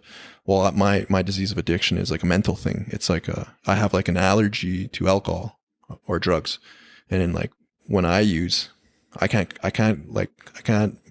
moderate my use. Yeah. It's just like one is too much and 1,000 is never enough. Yeah. I can't stop. Yeah. So, and I've accepted that. And like before I used to be like, well, what the fuck? Like, how come buddies can stop and why can't I? Like, yeah. And I would say to myself, I'm going to stop. And it just doesn't happen. It didn't happen. And I was like, wow, it's actually, this disease thing is a real thing. And it's not like a matter of like weak willpower, or it's not a matter of choice. You know, like I've heard people say like, well, it's just, you know, it's as simple as quitting. I'm like, if it was that simple, like I would have done it. Yeah. Like, you know what I mean? So it's crazy. Hey. Yeah. So, and it's a symptom of something else, almost that mindset of, people that want to say that of, it's so simple as just quitting. I feel like that's, just an uninvestigated perspective. And I feel like that's where a lot of issue comes from, is there's a lot of people's perspectives, because it's a lot easier to take on what you've heard or what seems easy and just take that on as your understanding. When in most cases, there's a lot more nuance on every subject that goes into it. Right. But I think uninvestigated thought is something that's become more and more normalized, where back in the day, you weren't as distracted by your phone. So you'd have to think about, you'd be left with your thoughts, a lot of things. You'd have to actually think of your positions on things and not just take the narrative of, oh, lick your finger, put it up, which way is the wind going? Okay, I'm going to take that perspective, right? That's what people are programmed to do a lot of the time. And I think that's what you see the result of a lot of the time when people are ignorant or not as compassionate for something that they should be. It's just nothing more than that laziness of an uninvestigated thought, right? If you took the time to really delve into addiction and what it is and investigate people's stories of it, you'd find out more. Or if you had direct experience, right? I think a lot of people go one of two ways. If they have alcoholism in their family, right? A lot of the times it's you fall into that same trap, or they never touch a drop and they go the opposite way. Yeah, exactly.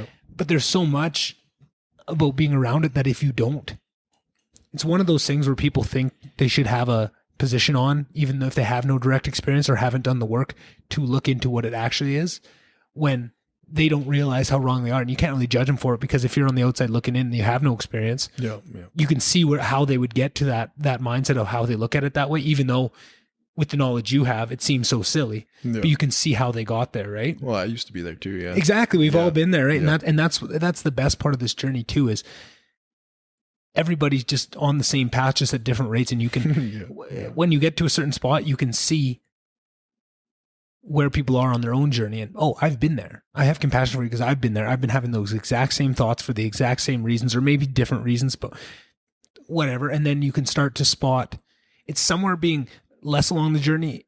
You also can't see those people carrying the torch way out ahead of you. And then once you get to a certain point in your journey, those people that are also stick out like shining lights, right? Like, I haven't talked to you in, I don't know how many years. Long time. Yeah. Long time, right? But long time, yeah. But by something as simple as your Facebook statuses, I could see that. I could see that change. I could see that journey in you. And I knew I had to have you on this podcast, right? Like I said at the very start, you were supposed to be my first guest, right? I wanted you on. You were a huge piece of this because I'd seen that journey, and I knew I didn't know exactly what form it would take. And I've learned a lot. And I think, and that's another thing that's so weird, because I think if I would have done this, if you would have been my first interview, I don't think I would have been ready to do an interview like this where we could go to these places and I feel comfortable with it and being vulnerable in myself, because I think I had to go through some other vulnerable interviews and being okay with some of these things for me to get there, to be able to be here now and have this discussion with you, right? And it's just so funny to say, like, I wanted it so badly, but I wasn't ready at the time, but I didn't know I wasn't ready. But now when it works out like this, it's funny to see that just how it all falls into place, right? Like, it's, I don't know. And I just feel the more you give into that, of just positive information, trusting your gut. If something scares you, dive into it. Yeah. Those kind of things, you start to ramp up and progress faster and faster, and you get on a positive feedback loop that starts to reinforce all these other things, and all this work you're doing on yourself pays back, because now you're better at work. Now you're better with your relationships. Now you're better with your hobbies, right? And then those people around you start feedbacking into you because you're more positive to them. They're happier to see you. You know, if you're walking around in the days and you're mad at yourself and you're angry over all these other traumas, that's not a very nice environment for those people around you to be in, right? So they're obviously going to come at you with a certain amount of energy because they're just matching what you're putting out. Exactly. And then you change that to being positive all the time. And that's something I actually wanted to ask you, because I see with what you post, you never post anything negative. It's always positivity. You're always trying to put that out into the world. And that's something that I've just recently come to realize the power of, and in holding back any negativity, because it never helps and never helps to accomplish anything. Yeah. Where along your path did you come to that realization? If you have, I don't want to put words in your mouth, but it seems like you have. What's that? Just the fact of no positiveness comes out of putting negativity out there. It seems like everything you put out, even if it's not demeaning, but like self-critical, or it's about a negative factor, you'll find a way to spin it to the positive. You'll find the positive side to bring people along all the time. Do you think you always had that, or do you think that was part of the journey that you realized that? Oh, I think that was just a part of the journey. Like, I think it was like exactly about like turning a negative into a positive, and really understanding that a lot of these negative things that happened to me, or I thought happened to me, or the things that I did to myself, or the things I couldn't control that appeared negative in the moment, how it actually turned into a positive thing for me, and how I was able to kind of like transmute it, or harnessed it, or change the energy. Like resentment, like my resentment taught me a lot about myself, and like my shame taught me a lot about myself. And typically people would say those are negative energies. Right. But those negative energies allowed me to get to a place of positivity. Like, and like, you can't have one without the other. And like, if I didn't go through all these things, like, I don't know where I would be. Like, I wouldn't be who I am today.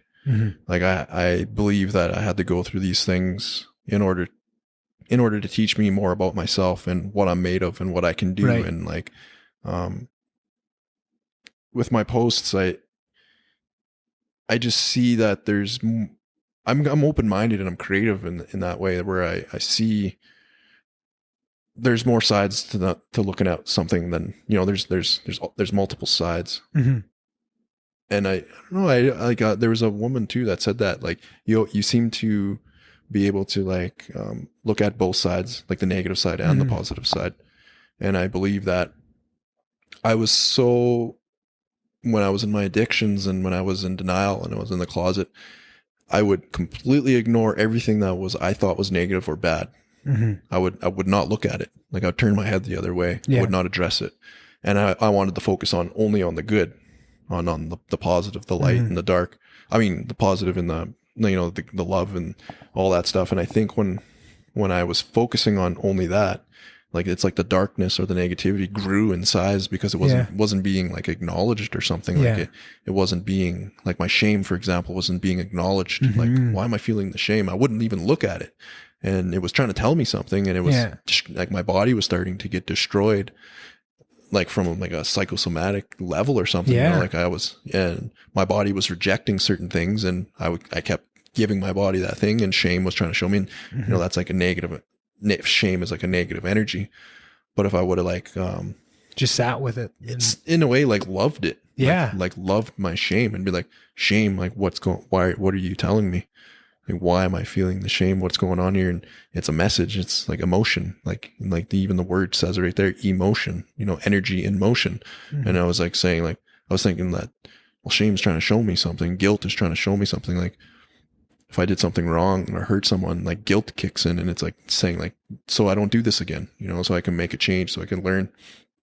And I think when I started doing, I don't know, the shadow work or the steps, and started doing personal self-development, I started seeing the negative and the dark side of life as not a bad, like, I didn't label it as a bad thing. And I started accepting it and respecting it and being like, it's a necessary part of life, like conflict and struggle and pain and suffering. Chaos and order. Exactly. And like, it's a necessary part of life, and it will always be there. And I don't know, I just, the things I've been reading and pondering on my own self, and And maybe here's something I can add to it too, that maybe more what I'm seeing is less than just taking the positive side of everything, but taking the self-accountability route. right? Yeah. You could feel bad for yourself in a lot of instances, but you find a way to find where you are accountable to and what you can do to change. I think a lot of the times that looks like just looking at the positive side of it, because it is I think that is just innately positive. Whereas pitying yourself and finding reasons why it's not your fault and the world is wrong, that is the negative aspect to it, right? And I feel like it seems as though this is something that I do. Maybe I'm just reflecting on you, but I try as much as I can to be hyper aware of my own accountability and what I could do different in a situation. Even if the situation is kind of bullshit and it's kind of forced upon you and there wasn't much you could do, still to say, well, even all that aside, I could still have done X. I could have put in the work earlier so that this didn't build up and come into this happen, even if it seems like it's just dropping my lap. And I feel like that sometimes comes across as positivity. So maybe that's part of what I'm seeing in your posts and stuff too, because you also seem very hyper self-aware and hyper self-critical in a good way, right? You're always looking for how you can improve and how you can change your domain to make things better. Yeah, exactly. Yeah. That self-critical thing, that's something I struggled with when I was younger, like being able to be self-critical and like addressing my ego and like not like, I wouldn't be self-critical on like my negative behaviors. Right. I wouldn't like look at them. I wouldn't even think they were negative. Yeah. I thought they were good, but they were they were causing all kinds of problems and stuff. So when I was able to be self-critical and be like, how is this behavior affecting other people? You know, when I was able to just consider that, like, oh, okay, this behavior pushes people away.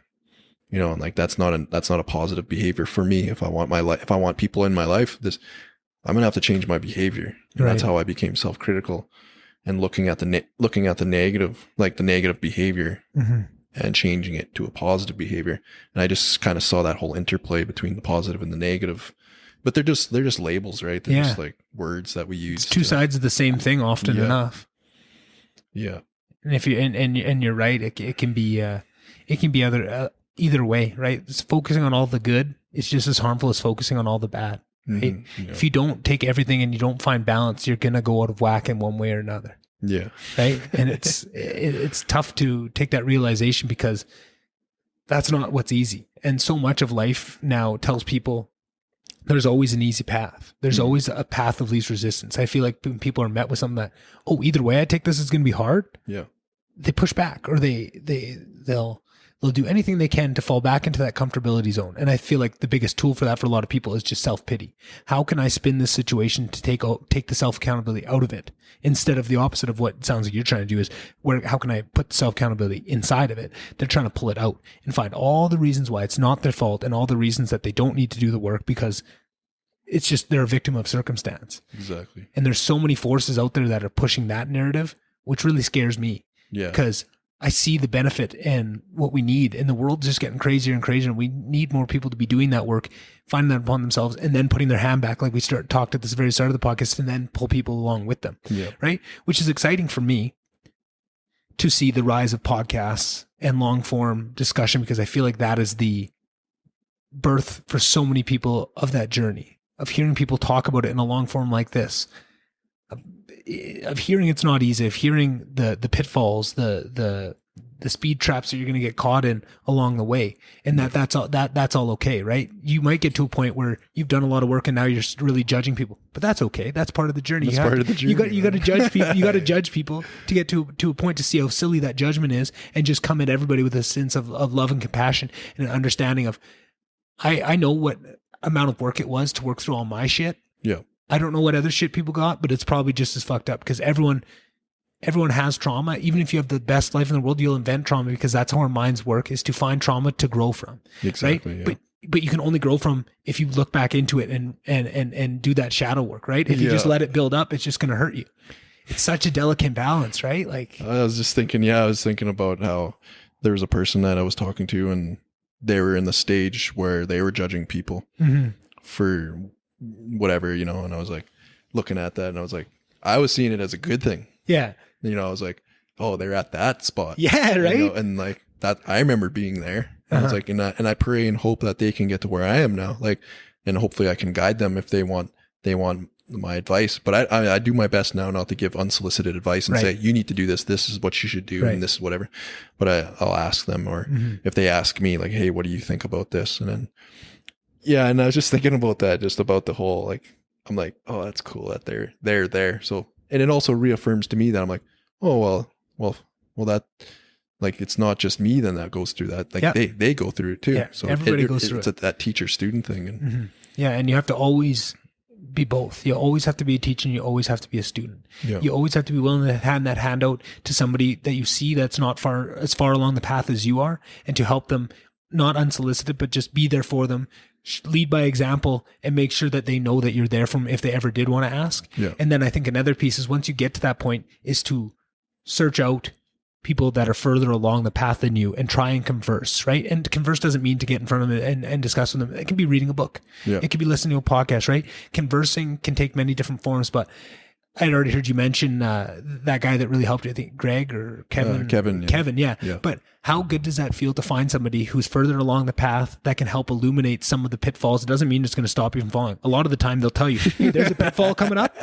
And they say, be aware of it. It's right here. Don't fall it. And smack. You fall right in it, right? Because it's almost unavoidable. But it's so nice to at least, I find that listening to people like Joe Rogan, like Lex Friedman, like Aubrey Marcus, these people that are very clearly Pete Holmes, further along this path, talk about these pitfalls, even though you fall into them anyways. You got to see for yourself. You got to see for yourself. But also it feels way different falling in those pitfalls, knowing that it was there and that a billion people have fallen this exact same pitfall before me. I'm not going to be the last. I'm not the first. Yeah. But it's that okayness where when you're walking the path blind with nobody guiding you, when you fall in a pitfall, it's scary. You don't know when did this come from? How did I not see this coming? But when you have the realization, it still hurts to fall in that hole. But you know that other people have this as part of the journey. Oh, there's that hole there that I was supposed to fall into. Okay, this is fine, right? And you can get up, you dust yourself off, and you don't wallow in it. You don't sit in that hole and fuck this hole. This hole did this to me, and I'm not even going to keep walking because I'm pissed off. Nobody told me. There's no signs. You know what I mean? Like it's that bullshit. But just finding people like that, I think that's the next message, whatever that is, right? If it's Carl Jung, if it's Joe Rogan who's doing that for 1 million people, did it for me. You know, he really changed my life around, and more so in the sense of opening me up to other people that then I really connected with, not to take away from what Joe Rogan did for me, but he had people on his show that I really connected with even further and was opened up to all these different worldviews, right? Like, I think that's something that's allowed me to be more okay and to let go of some of that programming that I was brought up with, was hearing, all these different examples of gay people on podcasts and long form. You listen for 3 hours and you can see their point of view and really appreciate what they have to offer. And that goes to a long way, right? I can't remember exactly what, but I think it was on Pete Holmes' podcast. They had on a transgender person, and they were, I don't even remember, like kind of me and Dave were talking about, sometimes you remember things, you remember how it makes you feel more than the actual content of it. Yeah. I couldn't remember a thing that was said, but just how reasonable and how articulate and how deeply I was able to feel what they were trying to express of their own experience. Yeah. That changed how I think completely, right? So I think it was maybe a 2-hour podcast that you listen on double speed. So 1 hour of my life changed my entire outlook on a group of people, and changed my understanding of their plight and the things they go through. Yeah, which is amazing to me, and that gives me a lot of faith that that's opened those doors, and there's going to be more people that have the freedom to take the taboos up, right? Because you'd never see somebody talking about the aspects of sexuality like they do on these things like podcasts, because there's no producers, right? You'd never see that on TV because, that's going to isolate this segment of the population. This segment, we just need to cast a wide net so that everybody's happy, nobody complains. Yeah. But you can get into those esoteric areas where you can really get down and deep into them and find the positives and the negatives of them, and take what you want. Just like we talked about with all these stories around it, you have to take the pieces that are true to you, right? If you've heard all your life, all these stories that being gay is bad, all these things and all these negative, search out some counterpoints and see what rings true to that real personal truth that's inside you. Yeah. Because a lot of times you don't realize, because you've never had something else, you don't realize that this doesn't ring as true. But then when you hear something else that rings way more true, it shows the fallacy of this, right? Like when you see an example of a really strong, like you said, like if there's a hockey player that comes out as gay, right? That's a very different example of what strength. But if you never had that example to weigh against all the maybe negative stories that have been told just in culturally around you, that's all you're going to go to, right? But once you see that, you expand your brain and you can find, and then the other piece of it is being in tune with that truth and trying to always work with being in touch with yourself so that you don't miss out, go years without realizing that this is something that I don't agree with, right? I've been just parroting the stuff that maybe it's your parents, maybe it's your buddies in school that has said, and you just parrot it, and then you I don't really believe this shit, right? Like, that's not me. Where did this come from, right? And then you can do that work. Oh, that came from how I was raised, and these people around me thought this way, so I thought that way. But do I think that's true? No, that doesn't really ring as true to me. Do I feel like this is a better representation of what that is in reality? Yes. Okay. Well, I'm going to move forward from this point on with this as my understanding, right? And you're so much better off going through life with that, other than just the opposite way, which is just taking what's given to you, the narratives and the information that's just handed to you, and that's what you're going to walk through your whole life with without testing it and improving it and getting better. Mm-hmm. You're going to end up in two very different locations at the end of the day, depending on which path you walk. Exactly. And it's all a choice too, right? It is. It's all a choice. Once you're aware of it, then it's your choice and it's your responsibility. Yeah. Which I feel like is what people shy away from so hard, because they realize that, and they don't want to, they purposely keep themselves from realizing that it is a choice, because once it's a choice, you can't just pity yourself because it's your own fault, because you're making that choice, right? So people are so scared of that choice because they don't want to realize it's there. Yeah. Yeah. I was thinking too about that choice, and I was thinking about what you said earlier about, the pitfalls, and, so like you have a mentor that's like, yo, there's a hole. You're walking towards this hole, and I'm concerned you're going to fall into that hole, because I fell into that hole, And I was just thinking about, I have so many instances of that, like specifically with my friend Kevin. Like there was times he said, like, he's like, can I say something? And I'm like, and I trust his judgment. I trust him as a wise man. So I was like, I trust your judgment. Like, what is it? He's like, well, this is what I see. And this is where I think you're going to go if you make these choices. Mm-hmm. And my ego was like, well, I think I can make it different. I think I could scoot around. That happened to you, but it probably won't happen to me. Yeah. Especially now that you told me about it. Now I'm on the lookout, right? Yeah. Now I know what to look out for. And I'm like, I don't think so. And he's like, okay.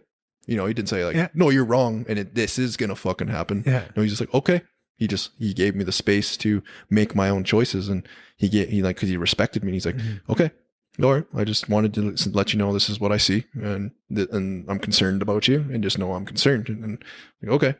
And well, I would fall in that pitfall. Yeah. After saying like, well, no, not me though. Like I'm different, my ego, right? Yeah. And I'd fall in that pitfall, and I'd come back and I'd come look at him and I'd be like, so bro, that thing we were talking about. Yeah, you were right, man.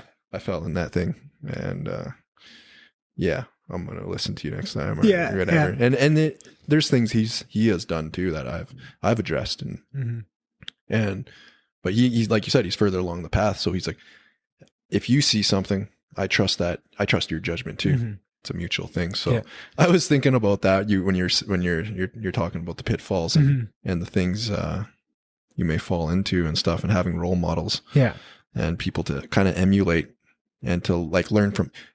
A person can learn from other people's mistakes or from them falling in pitfalls, and hopefully a person can learn from their mistakes so they don't have to go through it themselves. Yeah. And sometimes you can, sometimes you can't. It doesn't mean that if you have the right guidance, you're never going to fall in them. No. You're going to, but the more you learn to take people seriously and find the right advice too, because a lot of the times it's listening to the wrong people that are giving you advice, pointing out pitfalls and then leading you into them on accident, and they don't know any better. That's why part of walking that path and doing that work allows you to see that in other people and sharpens your judgment against who you listen to, right? Just like you have to be on guard all the time on what mental appetite you're putting forward of the thoughts that you think, whether those positive, negative, those visualizations. Are you visualizing positive things, or are you visualizing negative things? Yeah. Just as important, you have to be just as conscious about the people around you and what they're letting in, right? Yeah. Are they bringing positivity or negativity into your life? Because, the people you surround the people that you surround yourself with have a huge impact on who you are and who you become. Exactly. Yeah. And sometimes it's hard to separate the wheat from the chaff and to see if I guess if you're still stuck lying to yourself all the time and holding the wool over your own eyes, how are you expected to see in other people the sheeps from the wolves and to know who's trying to help you and genuinely cares about you and who's not, who's trying to put that beer in your hand and lead you down a bad path, right? Like it's tough when you're in there. It's just one of those things you don't see until you're out of it, right? And you look back and that person really wasn't out for my best interest. And I think they were... that takes experience and that takes making mistakes. And, for sure. Yeah. Like I've been through that exact same thing. And I think most people do, like, you know, trying to figure out your social group and who actually cares about you and who's encouraging the wool to be over your eyes and who is trying to actually help you pull the wool from your eyes too. Like, hey, you know, like, I love you, bro. Like, I love you as a bro, but what you're doing here, like, I think it's unhealthy, man. Yeah. And this is why I think it's unhealthy, you know, and that's a friend, you know, but someone who's like, oh no, it's okay. Like you should, it's like, it's all good. It's all good. And like, and it's like, well, like who really has your best interest in mind? And like, sometimes hearing the first thing, like the first one, it might be uncomfortable to hear that they're saying like you're doing something unhealthy. It might be uncomfortable. You might be a little bit angry at them and be like, well, fuck you, man. Like, like, what do you mean? Like, and you have to expect that because if you're wherever you are on the path, you've been that person where you don't want to hear it. You're not ready to hear it, right? And you have to, if you need to be the person to say that, you have to understand that they may not be ready to hear this at this time. But if I care about you, I have to say it anyways, even though I know you're not ready to hear this and you're probably going to take it negatively. I'm not doing right by you holding this back. I need to say this to you, right? Yeah. Even though I know you're probably going to take this the wrong way. And sometimes you can preface it with that. And that's what you start to say. Hey, you know what? You don't have to take me for whatever it means, you know, tell me to go fuck myself, but I see this as a real issue. Yeah. And I think you need to work on this, right? And that can sometimes buy you enough goodwill so it doesn't blow up in your face, but sometimes it has to, right? And everybody's had that example of having to be that person for somebody. And a lot of the times, maybe it's a couple months down the road, maybe it's a couple of years down the road, they come back and say, hey, I appreciate what you were doing at that time. And they can see what you were trying to do. You were being a true friend. Exactly. And, you know, exactly. And I appreciate that.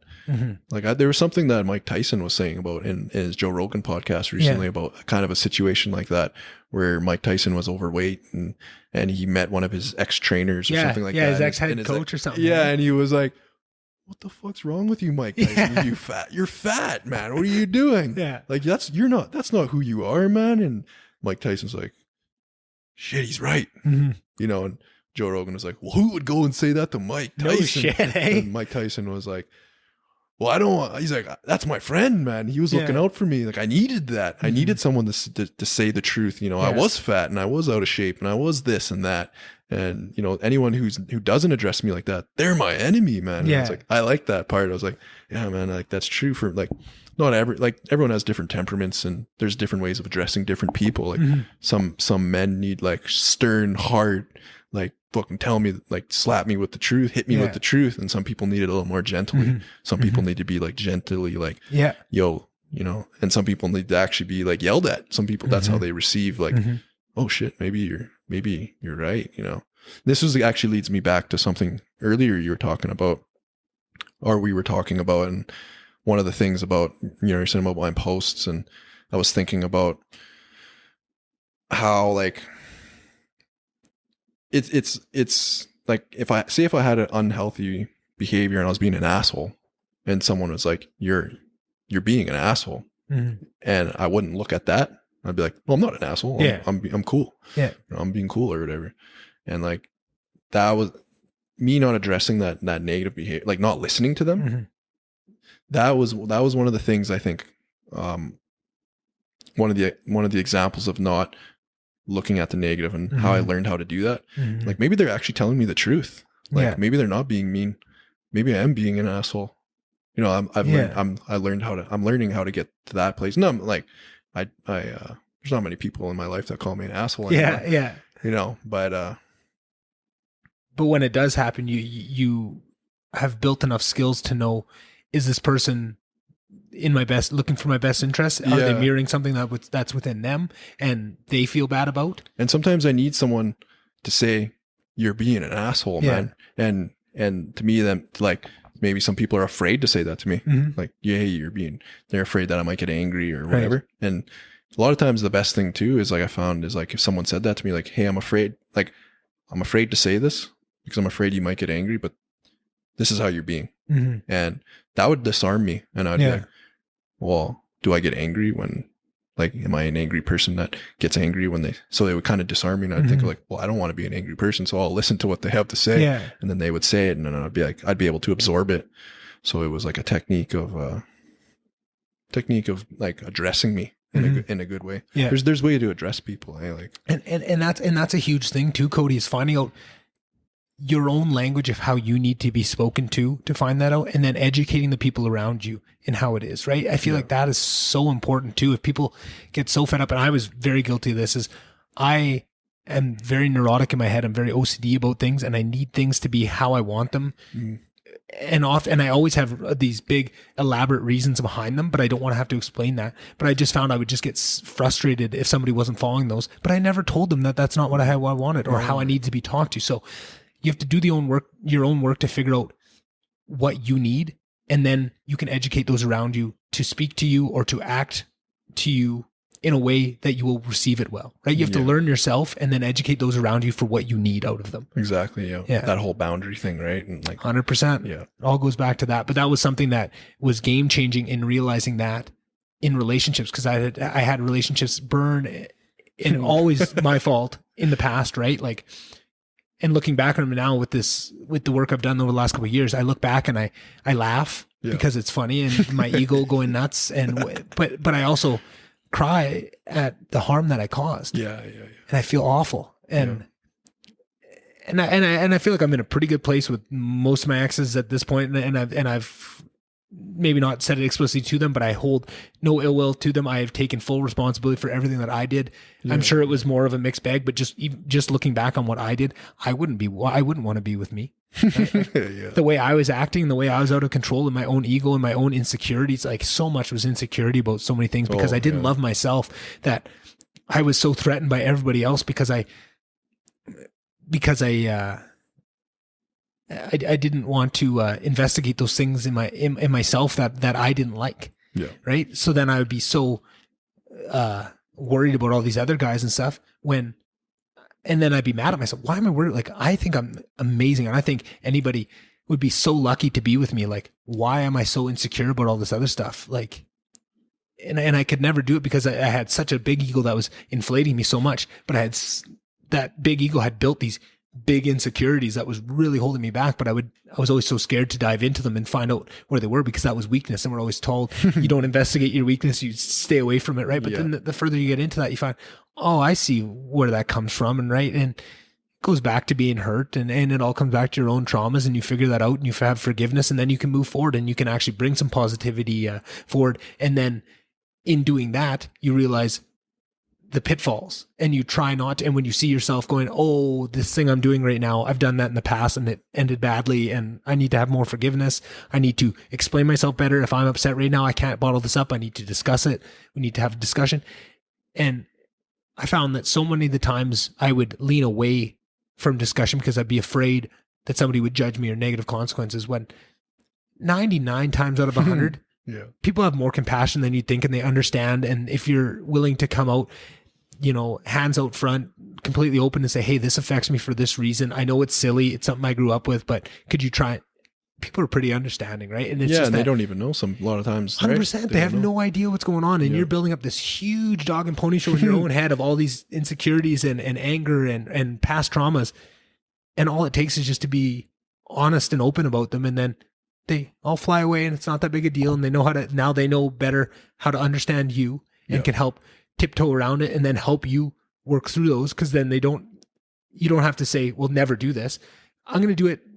I'm going to still find a balance of what I think is reasonable. And when I see that thing that you've told me about triggered, I'm going to mention, hey, I know you brought this up to me that you feel insecure when this happens. Could this be one of those times? oh shit, you're right. That is something, right? And then they can help you along your own path if you're willing to be open enough to talk about those traumas and to bring them to those people that care about you that are supposed to, because you should never be worried about how somebody's going to receive something that is that important, right? If they're a true friend, or if they're a true friend, then or a true spouse, or it's those assumptions, Those assumptions always get you. Those assumptions, man. They get you, man. Every fucking time the assumptions get you. But that's that's a big tool, is to realize you're a lot further down the path just by that one realization, right? That one mindset switch, and we talked about that a couple times, of just a choice of just understanding where assumptions get you. Not just intellectually, but experientially, and really truly feeling it and understanding on that level, it'll change where you're going and the trajectory you're on. Yeah. So I've already kept you over 3 hours here. Oh, yeah.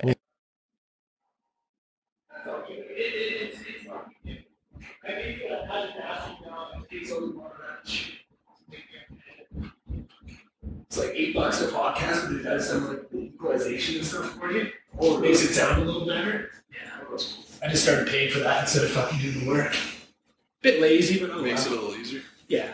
Just one less thing to have to worry about, right? Then if something is loud like that, you don't really have to stress over it. Podcast is like, already from what I'm seeing, is like, it just makes spark so many different things. Yeah, exactly. It's something about sitting down and actually throwing on the headphones, right? Like it really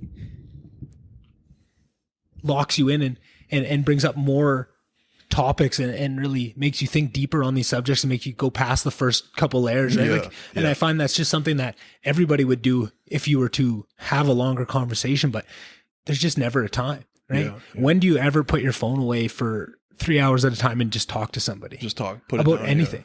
It never happens, right? And it's just, that's where so much of the specialness is down those windy roads of conversation that you get to somewhere and that's where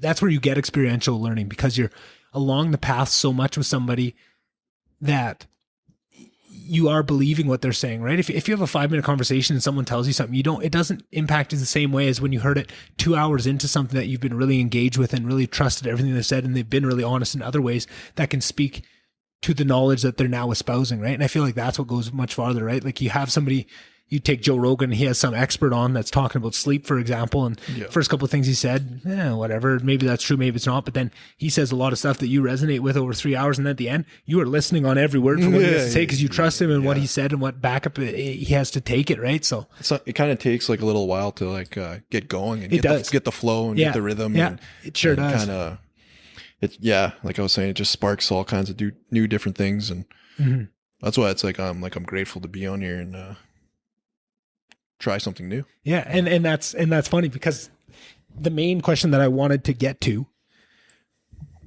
more than any other ones, and I'll definitely get to it, but maybe I have a couple to ask first. But I just think, from what I've seen of your social media posts and just how you are, I feel like you would be amazing with a podcast. And I feel like you would help a lot of people. And I feel like you have a lot of knowledge to give. And I feel like I listen to so many really smart people all the time, and I learn just as much from what I hear you say. Oh yeah. Thank you. And I think that's very powerful. And I think more people would benefit from hearing it. And I think that is something, again, not forcing anything. And I feel like I'm going to say this to a lot of people, and that's kind of what Joe Rogan gets flack for, because he always tells people they need a podcast. But I really do think you would do an amazing job with it, Cody. And I think that would be something that would help a lot of people and just help document your journey. I feel like you document it in your own way, and it helps people in your own way. But I just feel like a podcast would almost just put an amplifier on it, right? It wouldn't have to be 3 hours. You could even do, an hour every once in a while, or hook up with Damon. I just think that would be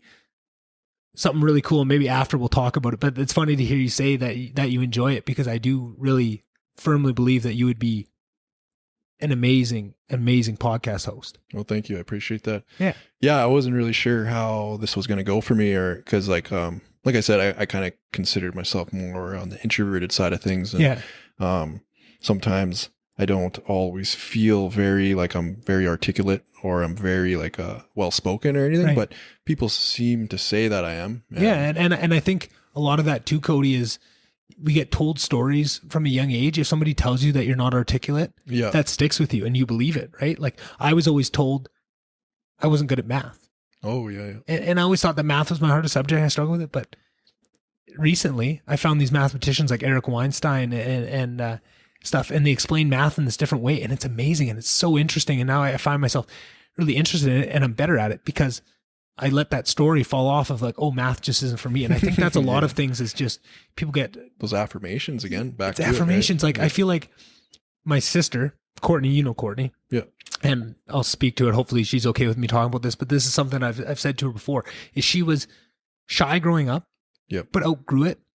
But the story never went away of that she was shy. Yeah. Because it stays with you. It stays with you. And even if you don't realize it, because she's a very funny person and very outgoing in her own way, like definitely super introverted, but very outgoing. But I feel like that label stuck with her for a long time, and she's really shrugged it off as of late. And I think leaving high school and going to Lister Hall at university, I mean, if anybody's listened to more than 3 episodes of my podcast, they've heard me rant about Lister and how much I loved it and all that. But I think what's so special about it is it allows all those stories to fall off. Everyone comes in fresh.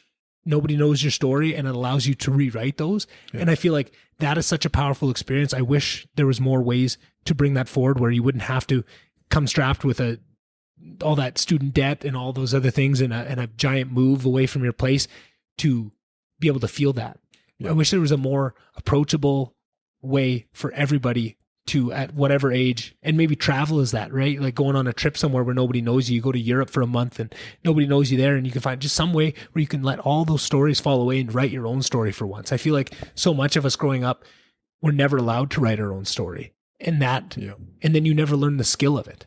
Yeah, for sure. It's not taught in school. It's not taught in school. No, exactly. And there's so many things that are not taught in school. And go back to psychology, because I know that's something that you're very interested in.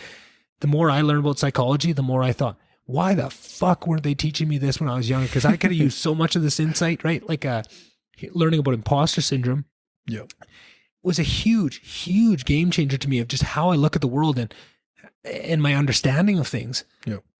And if they could have taught me that in grade 5 or 6, maybe I wouldn't have been ready for it. But probably grade 11 or 12, I probably could have been. There should be some sort of psychology courses teaching you these things so you know how to navigate and understand your own brain. It's hard enough trying to figure out your place in the world with no real experiential knowledge of how your mind works and your emotions and neurotransmitters and how exercise, like so many of those things that you very clearly know at this point. How helpful would that information have been years and years before, and would help you along the path? Because we say that all these things feed into, all these tools you develop feed into that work to help you along the path. Exactly. Yeah. But I feel like we could start arming kids earlier with some of those tools so that they were better suited for a well-rounded life, because life is hard. You need every tool you need at your advantage. Yep. If you come out with a wrench and that's all you got, you're going to have a bad time, right? You need to be well equipped. And some people are lucky and they have a good support system, and people build those tools in them from a young age and help support them and fan those flames if they see an interest here and interest there, kind of like we were talking about traditionally. It sounds like your culture used to do. But we're just gotten away from that. And I think that we just need to lean back into that and help bring that stuff forward. Maybe it'll come back. Maybe, maybe the school systems will change and it'll start getting reintroduced. And maybe these podcasts are like one of the ways that it's going to happen. Like we didn't have, like, podcasts are relatively new. And maybe with like even just conversations like this, we're like the people who are starting podcasts are sort of like the pioneers of that information getting like expressed. Yeah. And like, So I think you're very right, and that is what I think, and that's what gives me a lot of faith. And seeing people like Joe Rogan grab the reach that he's been able to grab shows me that people want it, and that there is a real desperation for nuance and for long form and for understanding and compassion and love. Yeah, and that gives me a lot of faith that that's what people are leaning towards, right? Yeah. And like I said, I've already kept you here long enough, and I'm sure you'll be on here a lot of times in the future, but I'd be really remiss if I didn't bring it back to this point, because I know we kind of glanced over it. And for sure, you had mentioned a few resources when you first had came out that helped you get more well-rounded views of what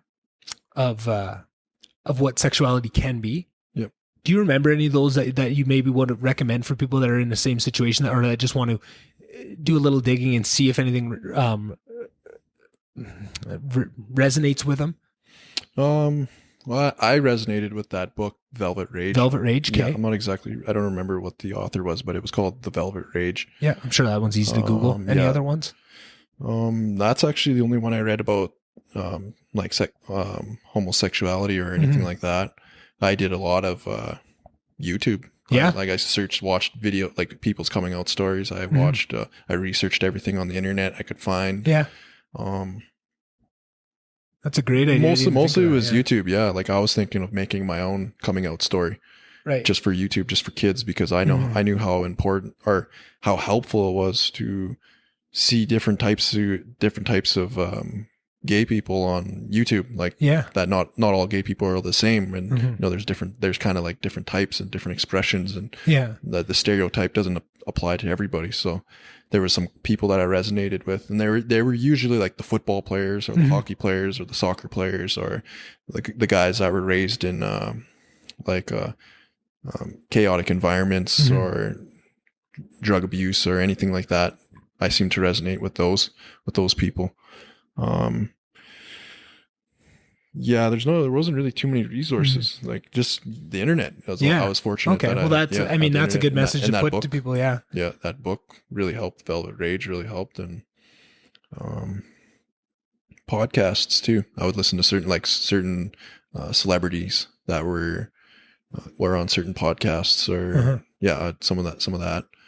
And a lot of it is just my own reasoning. Yeah. My own reasoning and my own pondering and my own thinking about what it means to me.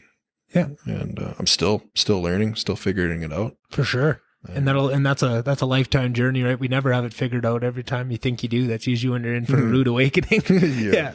A good pit bull's about 6 feet in front of you as soon as you think you got it all figured out. Yeah, I don't think we ever have it all figured out. No. That's usually a bad sign. Awesome. Well, I wanted you to be the first guest on here. I don't think I knew all of that, because a lot of the things I heard on this podcast and just leading up to the podcast were new things I didn't know, right, about your sexuality and stuff. But even before I knew that, I knew, again, kind of hippy dippy, but for some reason, I just have feelings about certain people that I need to have them on. I need to hear their story. Yeah. And just the more that it shakes out, the more I feel correct in that. And I've just got to lean into that more and more and trust my gut on that, because I think eventually, it may not happen right away just because this podcast isn't very big, but I think eventually your story is going to get to people and it's going to really help people.